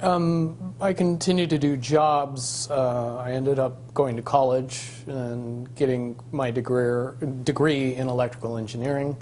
I worked for a fairly large medical laser company, and then shortly after that started my own business. Okay, and the business was what? Repair and maintenance of medical laser equipment and medical light equipment. I mean, you didn't address this thing where you actually are a registered offender? Yeah, that was part of the monitoring program that worked out very effectively. When I was discharged from the military, what they didn't tell me is that I was not going to be given a choice. I was going to be forced to register as a sex offender. And I basically had to either sign paperwork that said I would agree to that, or face my criminal sentence and go for another 8 years in Leavenworth. Once again, I made the obvious choice and got out of the military and decided that the registration program wouldn't be nearly as big a deal as going to jail. Okay, so they registered you in, I don't know, is this was this known neighborhood? I don't know anything about it. The registration program, when it started out, was fairly innocuous. Rather, the worst part of it was having your picture splashed online with a bunch of other people who probably had more inclination to going after children than I did. Over time, the buildup of what I was seeing and what I was experiencing and what I knew from my previous military experience in what I learned since getting out of the military, it began to build and build and build and build until it eventually got to the point where even I couldn't take it anymore. And at that point, I began, looking up information on the internet, doing research, information gathering, kind of quote-unquote building my case. Shortly after I began doing that, I was contacted by a group of people that were also doing the exact same thing and were much more aware of who I was and what my experience in the military was on a top secret level. I was very surprised by that. But I learned very quickly that there's people out there with a huge amount of information that are fighting for the good guys. Okay, so in essence, you were contacted by a group of what we call white hats. White hats, I call them oath keepers, but essentially they're the patriots that our government would classify as terrorists. Okay. But they are ex-military by and large, and some of them are still in the military. I would assume a large number are still in the military or the government in the FBI, Secret Service, CIA, any alphabet agency. There's got to be a percentage of people that are seeing the day-to-day and going, this is wrong, we got to do something. So they contacted you? Yes, and over the course of a few months, I was vetted, and if you don't know the meaning of the word, that is a cute term for saying how much you could be trusted and how much you would lie and what you didn't want to talk about. When you figure out that the people on the other side of the vetting process already know all that and they're just trying to figure you out and see if all that's true, if you respond exactly the way that you are portrayed in their minds, it's very encouraging. And, they knew my deepest, darkest secrets, and they knew even more than that. And when I came out with the information I did, I kind of graduated and got a trusted role in a very compartmentalized world.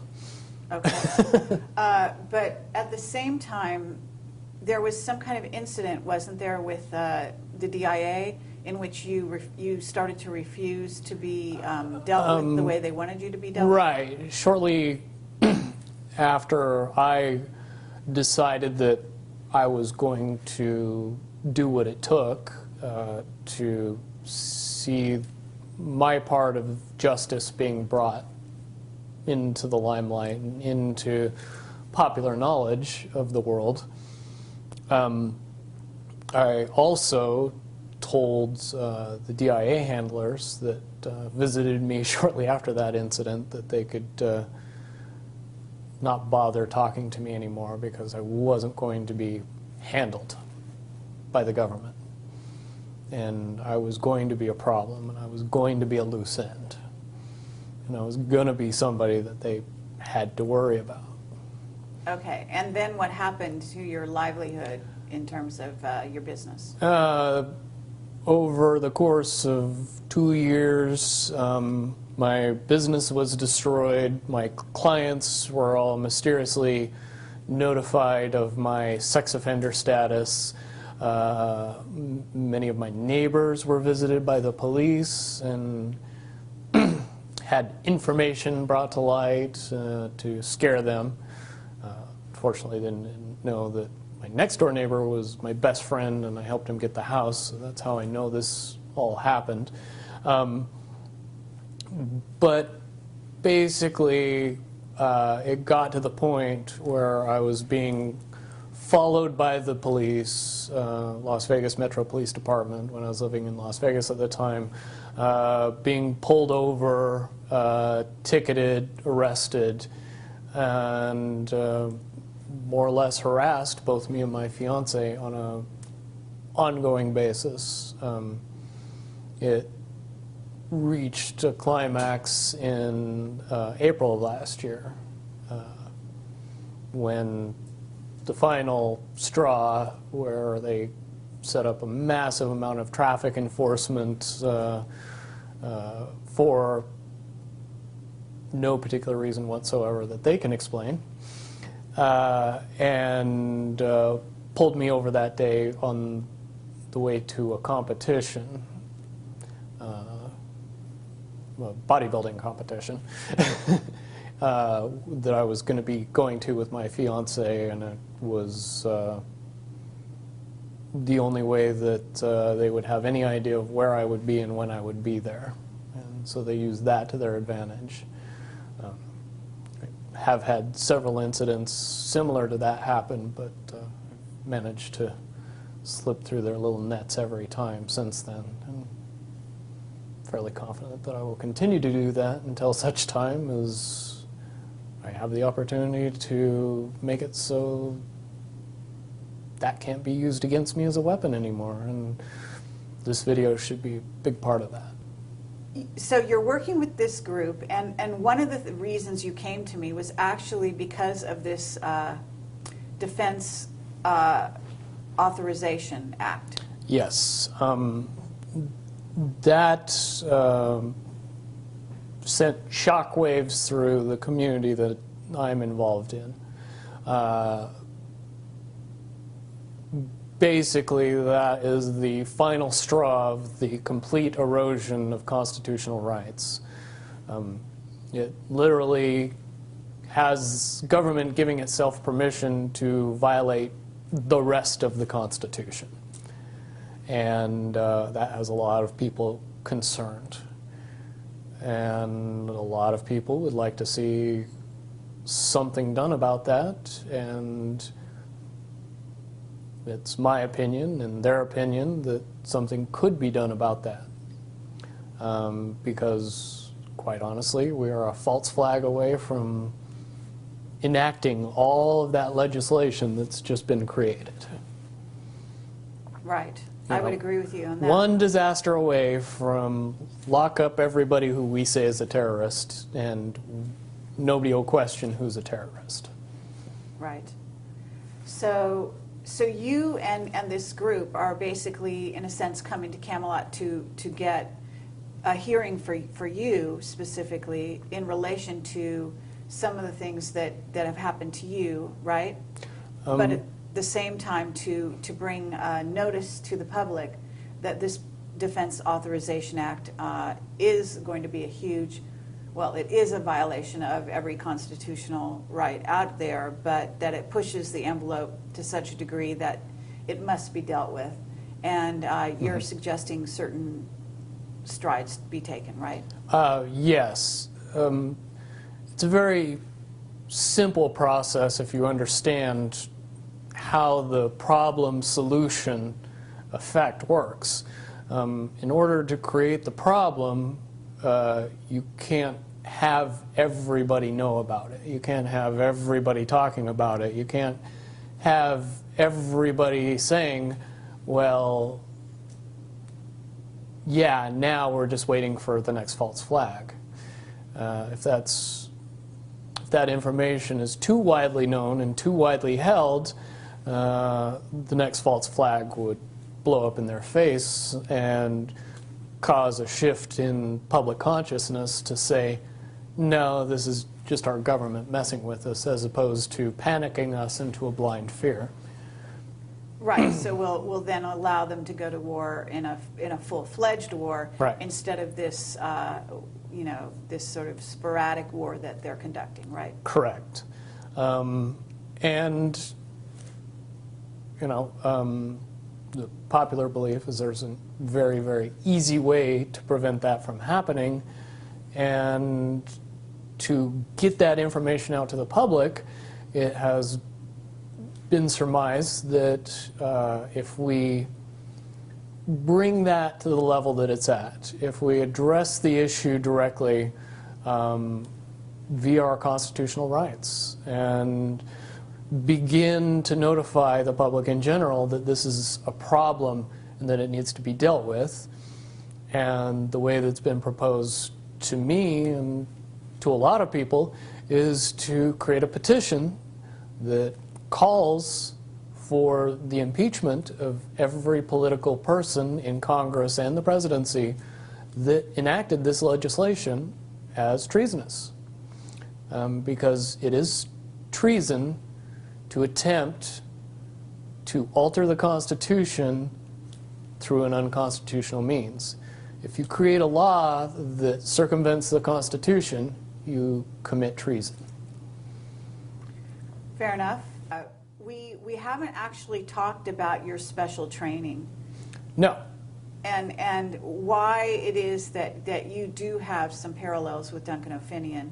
And so having talked about the sort of Defense Authorization Act, at least on a very surface way, and explained that is your motivation, can we actually go down that road to where we talk about where you've been and some of the information you have? Because your I don't know if it's your clearance level that gave you that, the additional information about black projects and about certain aspects of, well, to name Area 51 specifically, possibly other places that you haven't told me about yet. Do you want to go, start down that road slightly? Sure. The level of secrecy and secret facilities and the capabilities of our nationally kept secrets would shatter most people's imagination of what is possible. Area 51, Los Alamos, Dulce, 100 other top secret bases where information is kept or hidden from the public in general, it would be very hard to accept that all of this information that is currently held secret and classified is actually real. And you know this because why? Because I've experienced things in the military that I've then told people about, and by and large, people that have never held a top secret clearance would call me either, at the mildest, a liar, the greatest accusation, crazy. Certainly my experience at Area 51 and PSY training and what I learned there and the abilities that evolved from that training session that we all seem to pick up on rather easily were most easily described to the layman as Jedi skills. It's very easy, if you know what I know, to see the correlation between what happens in the movie in the Jedi training and what happens in Area 51 and psi training. Certainly, we in the Nines all possessed a certain level of intuition and ability that would seem advanced to anyone who watched us use it. Can you elaborate on what you may have come across? Because if you're using these abilities, you're in Area 51, at what level did you go down to, or whatever? Are you aware of off-world craft? And I mean, you know what's out there I'm not sure how much you know about Camelot, but I assume that you know the general amount of information on the internet. What can you substantiate having personal sort of knowledge of?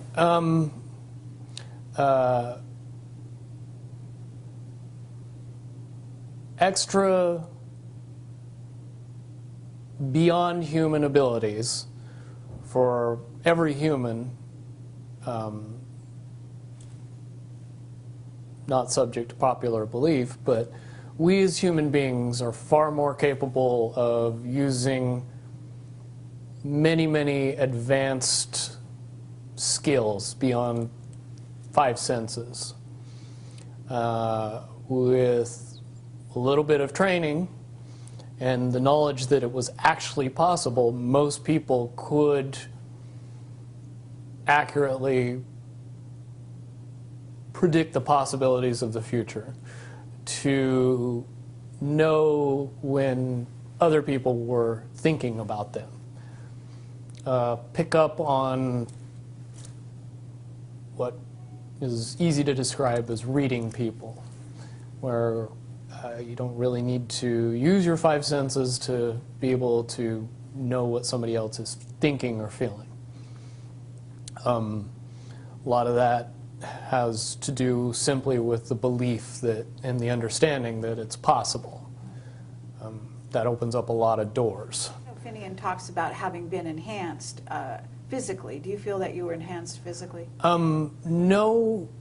When I hear Duncan's story, the things that he experienced are very similar to what I experienced, based on the fact that you were never told that the actual belief in what you were doing was giving you the ability.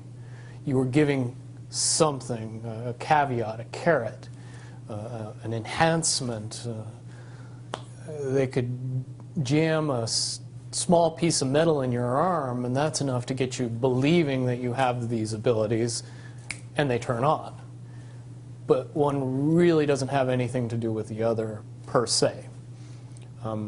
I have had a device implanted in me, and I later was of the understanding that that device did not do what I was told it was doing. It was not to provide enhancement, it was to provide monitoring. Mm-hmm. And but you're basically saying that it's the mental abilities that you, it's like placebo in a sense. As long as you believe it, it's the placebo effect, gives yes. gives you that ability to do superhuman type things. Right. And that's very important because if you teach people these things, you want to be able to turn those things off if you want to. You want to take those abilities away from people if you don't want them to have them anymore. So if you tell them the true nature of the abilities, then you can't take belief away anymore. You have to pull the piece of metal out of the arm that says you don't have the enhancement anymore. Well, it's the Tin Man. Yes. And, you know, being told that he doesn't have a heart, he needs to have a heart installed, when in fact he had a heart all along. Exactly. Or maybe that's the lion, I forget who, but several. Lion was courage. Yeah. Yeah, several of the beings in that story. So okay, well that's very valuable. So you basically were given that kind of thing, and I would say that. And let me interject. The 6 months where I was undergoing all the psychological treatment, I did go through a period of time where I believed all of my abilities to be gone or taken away. In 2008, with some help, I was able to transcend the barrier that kept me from using those talents. And now I've been able to refine and enhance those abilities far beyond the levels that I had in the military, which comes in handy when cops chase your cell phone GPS. Okay, absolutely. All right, so, but to get back to Area 51, and I understand that at this point you would be violating a security oath to talk about it, right? Let me put it in terms that it's easier for me to say and not have to go into the details of how I know, but just that I know. I'll present it to everybody very simply. What could be so important at Area 51 that would require the level of secrecy that is in existence around that facility? Well, certainly if I said that we kept the U.S. space fleet there, and that space fleet was what we would understand to be UFOs, even though the technology is easy to describe and easy to talk about and easy to educate people on, you need a lot of background in the evolution of the science that makes those things possible to be able to accept that the U.S. has dozens, if not hundreds, of vehicles that are more than capable of space flight, and make it so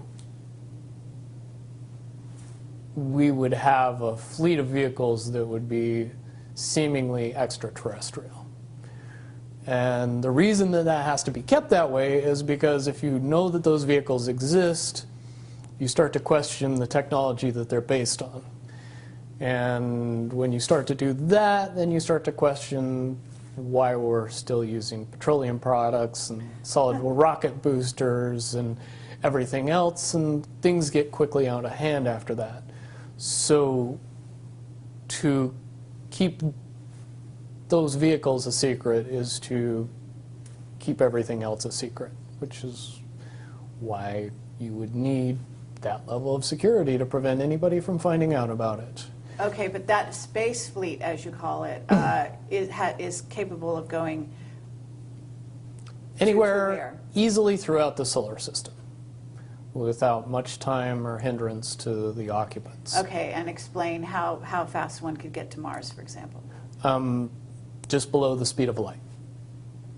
Okay, but in an hour? A day, I would A day. say would be more reasonable.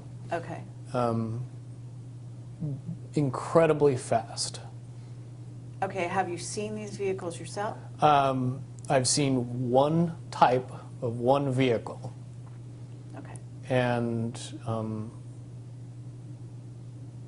compared to when I saw it, which was more than 10 years ago, and what should exist now, I would say that it was a tinker toy bucket of parts compared to what we should have in existence now, based on the evolution of the technology that I know. As far as off-world bases, I do not possess any personal knowledge. I do, however, believe in and have seen information that would suggest that anybody with a decent telescope could take a look at both the surface of the moon and the surface of Mars and see some things that look very terrestrial. Sure. And things that didn't exist 20, 30 years ago. One of the caveats that I do have some personal information that I did get personally involved in was some information that had to do with the Stargates and Looking Glass, and more specifically the 2012 problem with those projects. I guess, popular opinion of what's out there right now is that the project was shut down because there was a problem when we approached 2012. I've heard it described a number of ways, but to my knowledge, the problem is that the timelines converge on that point in time. And when you know enough about the Stargate projects and the Looking Glass project to know that how string theory works and how the possibility of possibilities works and how making one choice over here doesn't necessarily mean that the other choice couldn't exist at the same time. But once you get your brain wrapped around this subject, you find out that at the end of 2012, in an easy way to put it, the choices that we make become less and less consequential to the future. And eventually we're pushed into this bottleneck of time, no matter which choice we make. And that's important to the people that had access to Looking Glass because they would use Looking Glass knowing the choices that they would make and the future would pop up. The big mistake was coming up with the possibility of future. And when we started using a computer to say, well, if we make this choice, it's 79% possible that this scenario happens, and 23% are possible, or whatever, you know, I'm using round numbers, that this scenario would happen. The understanding at the time was that was realistic. However, if you go down the road further and free will continues to exercise itself on this game, that 79% possibility sometimes changes very, very fast.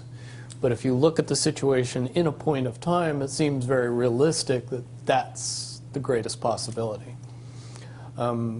What happened was people, very smart people, began to figure out that something big was coming up. Something that made it so all the possibilities of all the future scenarios of any choice, any possibility that was fed in and observed through the Looking Glass inherently ended up in the same future. And no decision and no possibility changed past a certain point. That's the big secret.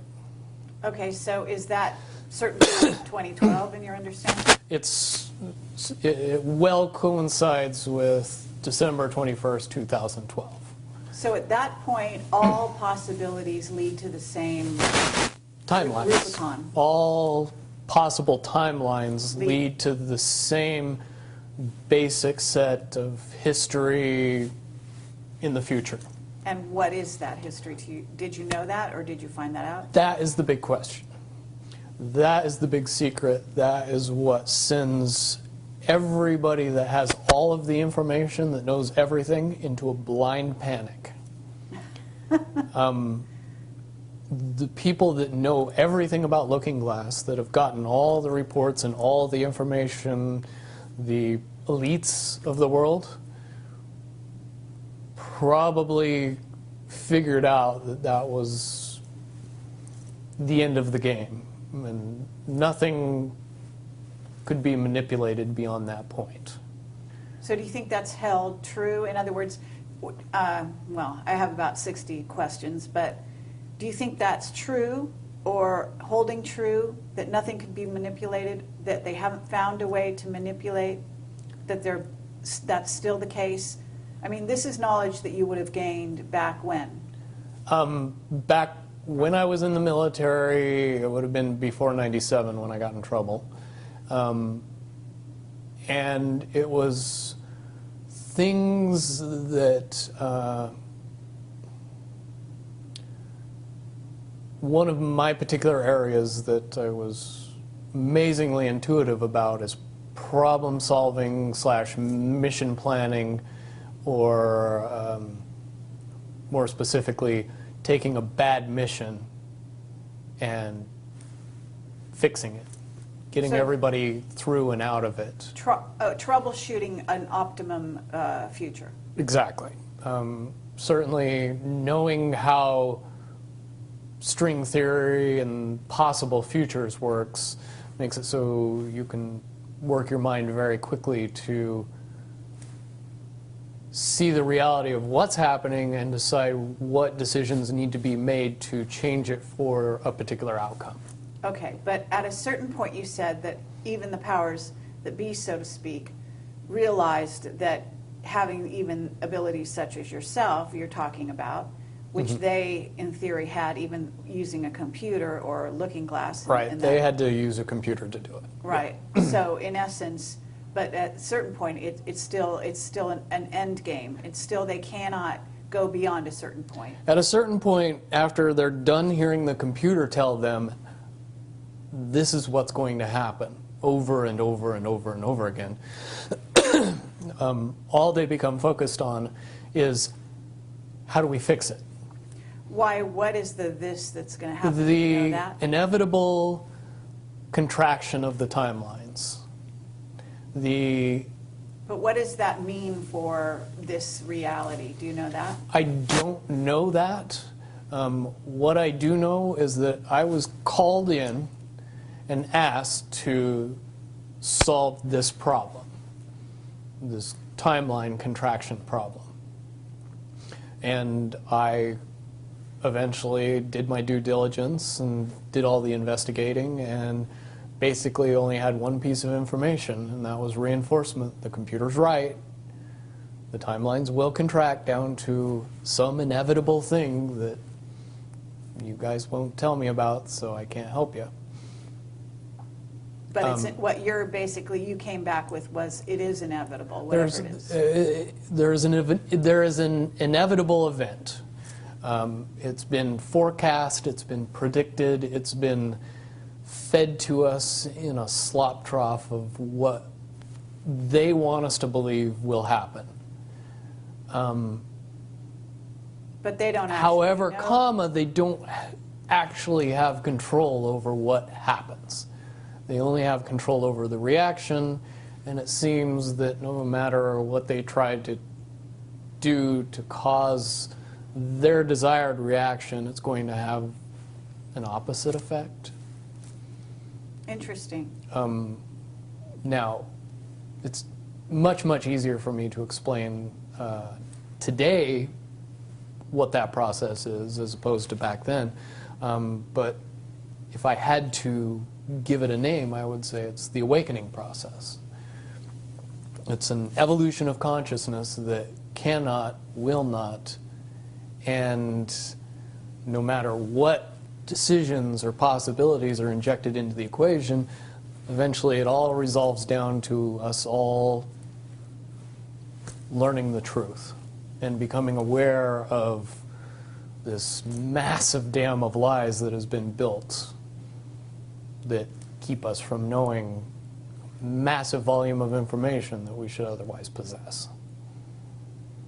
Okay, well that's very, very monumental to be told that from a person in your perspective, who's had your background and your exposure. Is it your understanding that the notion that looking glass has been, you know, that there are various looking glasses around the globe supposedly, that according to Dan Burish were shut down. Is it your understanding they're actually not shut down? I believe that they're shut down because they are all saying the same thing, and so it's like they're completely useless at this point. Is what you're saying. Right. It's like the Wicked Witch, you know, looking into the magic mirror and always getting the same answer.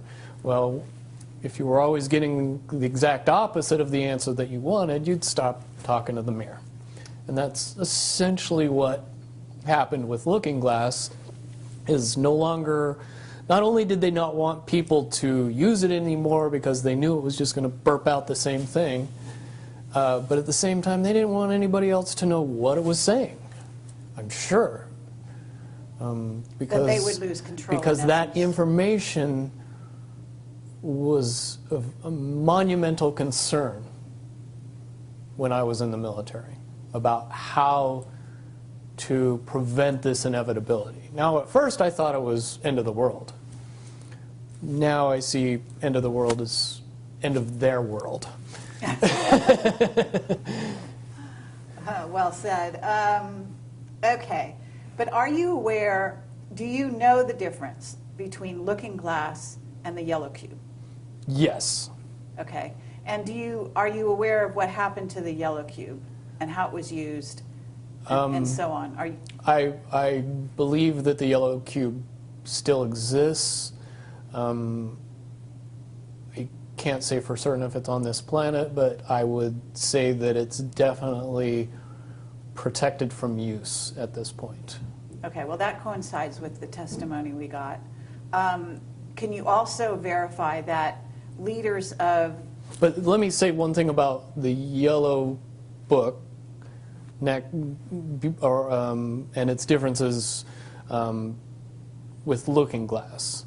The yellow cube or the yellow book would give you your possible future. Yes. So it took basically the choices that you would inherently make along a timeline and tell you what that timeline would be, given that you made all the choices that your brain would make. Well, this is exactly what I was just going to ask you. What we were told is that leaders of governments and so on, people in high places, politically, would use this to try to see their most optimum future and then follow those. So they were using it to enhance their wealth, et cetera, Yep. in a very egotistical way. And that was part of the problem with it. And that supposedly one of the specific things we were told had to do with Hillary. Are you aware of any of that? You mean the 2012 protection for her? Well, will you tell me what you know? I don't have any first-hand knowledge of this. This is all back alley information. But one of the last predictions that was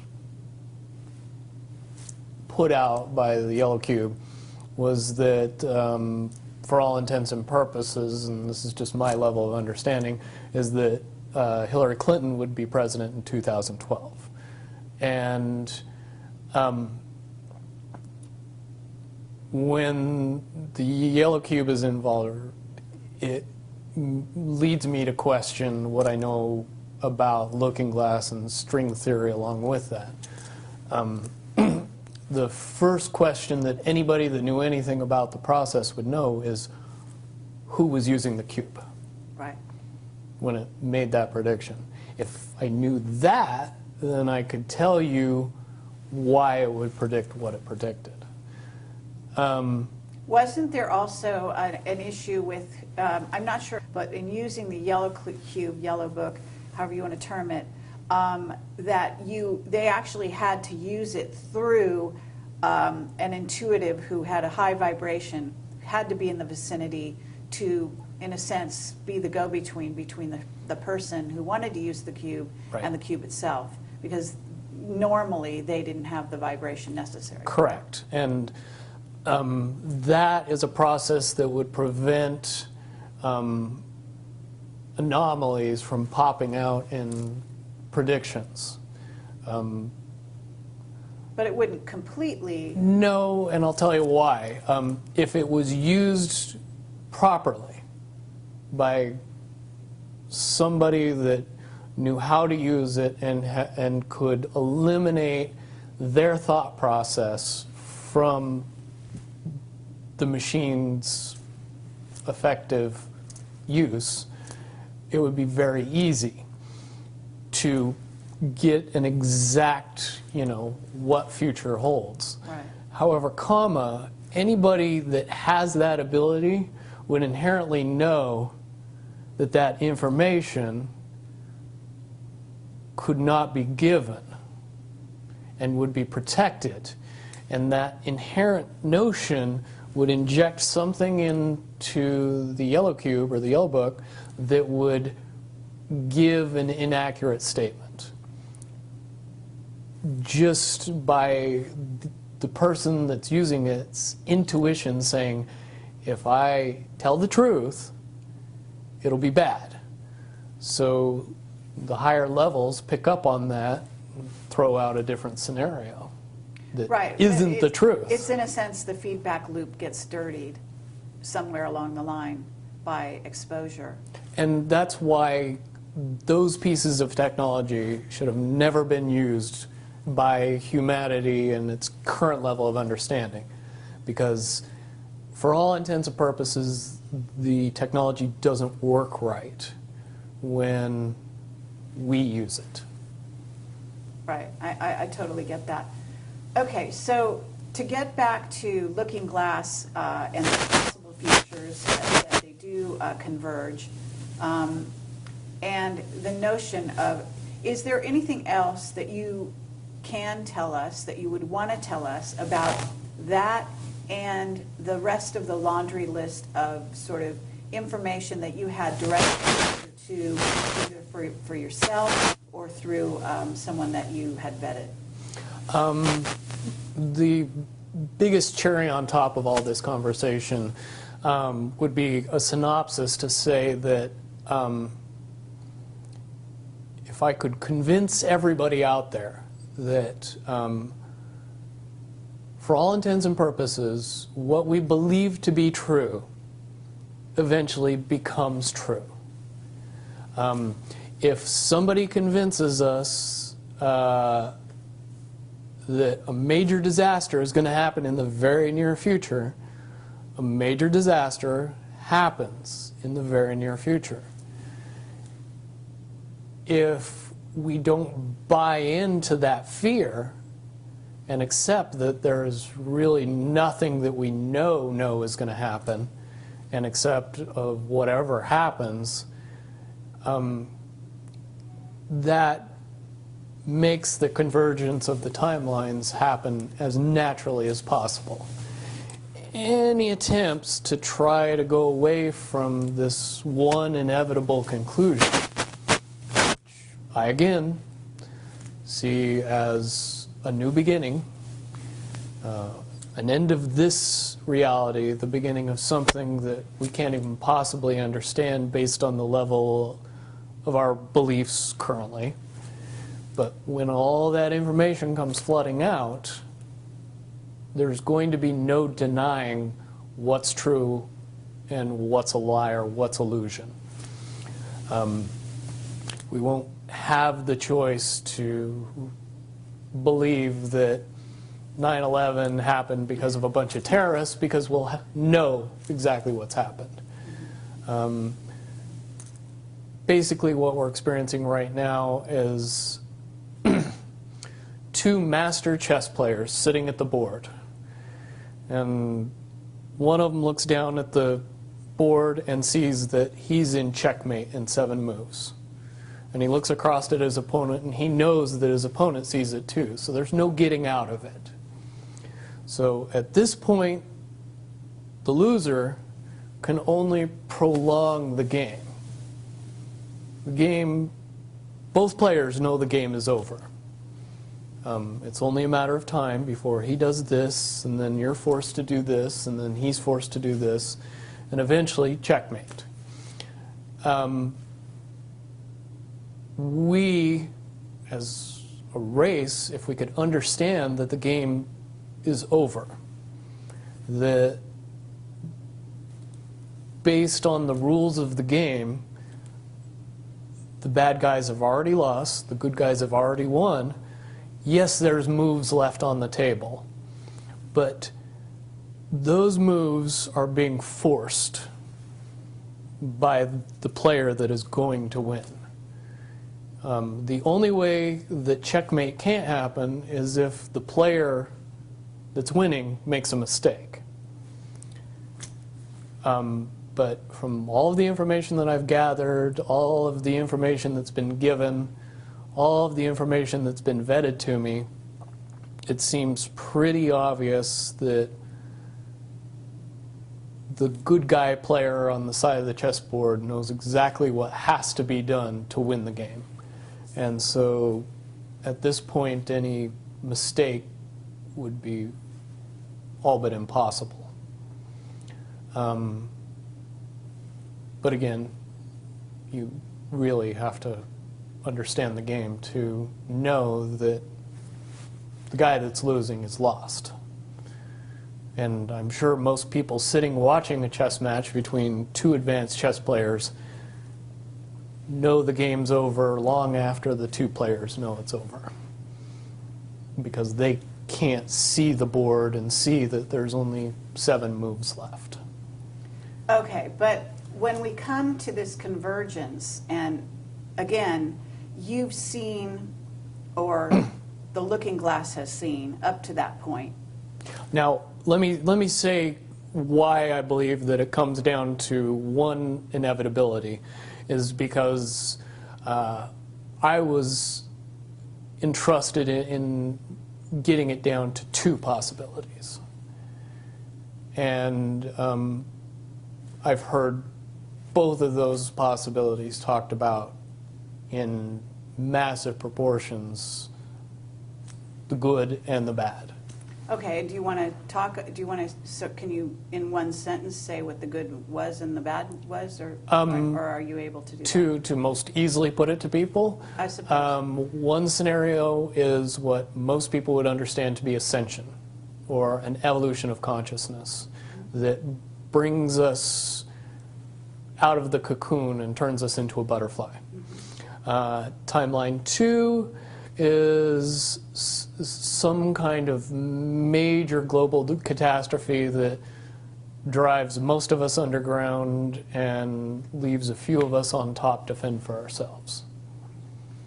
Very well put. Okay, so I would imagine, and you can... But I would also like to point it out that they call Timeline 2, Timeline 2. It seemed very odd to me that even back then it was identified as not 1. And that okay. one is the didn't get talked about. Okay, but 1 is the one that involves what in essence would be ascension, or moving into, from the cocoon to the butterfly.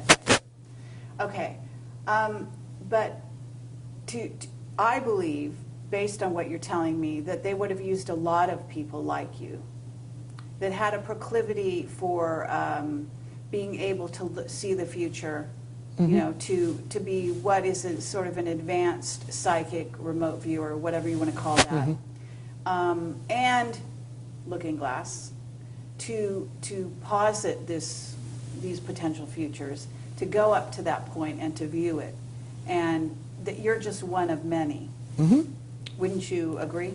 I would agree. And back in 1991, when I began my little adventure in the military, I would say that it was pretty obvious that there wasn't very many of us. However, you go 20 years into the future, and you find out that it's coming to the point where there's a lot of people that have that ability, that are inherently realizing that ability, and are able, through some unknown extraordinary means, to develop that ability inside themselves without any outside help or assistance. And it's quite obvious that as far as advanced intellectual abilities, as far as simple intelligence levels, and cognitive skills of the human race has increased exponentially in the past 20 years. And people that were 10 years old in 1991 are now 30 years old and fully awake and conscious of this burning inside that says, I am a lot more than what I see in the mirror. Absolutely. Okay. I do have a question in regard to what the military-industrial complex has been working on. Because with the knowledge that you say they have, assuming that they have this level of knowledge that you're talking about, right? In other words, of the timelines converging and the fact that there was going to be something. And I don't know if you saw the movie or the TV show Fast Forward. I mean, but there's been so many possible, scenarios in that regard. But one of the things that goes on is they are very busy building underground bases, supposedly underground cities. And so they seem to be hedging their bets for the negative timeline and putting their emphasis there. And would you say that that is because why would somebody want something negative to come true? Well, of course, the Illuminati have a program that they're working on in that regard. But basically, the sort of well-meaning military that just goes after contingencies, and is just working towards a future that they want to prevent or deal with when it comes. Can you explain why they have been hedging their bets to such a degree on the negative? It's very simple. They're insane. And beyond insane, they have literally deluded themselves into believing that they can somehow manage to get away with what they're trying to get away with. There is a distinct lack of reality in that thinking. Okay, what about the notion that CERN, for example, is engaged in trying to beat that game, as you call it? I would say, look at the problems CERN has had. The crazy little things that have kept that project from moving forward.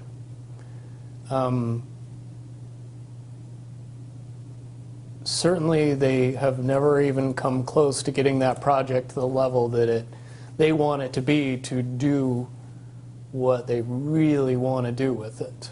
Okay, well, what about the notion that that's the party line, that they haven't been able to do so? But if you really think about it, that's what they would prefer people believe, so that they don't think that there's a threat. But when you listen to the interviews of the scientists that are working on the project, even they say that it seems like somebody or something from the future won't let them get that project done. And the craziest little things have caused massive damage to that project. And when you get the foremost thinker in string theory saying, yeah, I don't think we're going to do it because I don't think fate wants us to do it, that says something about a scientist. Okay, so, well, thank you very much. I think that at this point we're going to have to close this down unless there's any other things that you think that we haven't covered or that we could possibly touch on that you want out there. No, I don't think we'd get any further tonight. Certainly from what I know, the questions will come out, and be more than happy to do a live feed after that and answer any questions that anybody comes up with from this interview. Wonderful. All right. Well, thank you very much, Bill Wood, for your service to humanity. Well, hopefully I can get everybody else working towards that goal as well. Absolutely. Well, apparently, regardless of which way they work, the convergence will happen. Yeah, there's a certain element of pain that we can reduce by just not accepting that we don't have choices in the matter. And sitting back and waiting for the aliens to fix everything isn't going to help. Absolutely. If we are inevitably coming to a rising consciousness, we should start trying to elevate our consciousness as fast as humanly possible and make that transition a lot easier when it comes.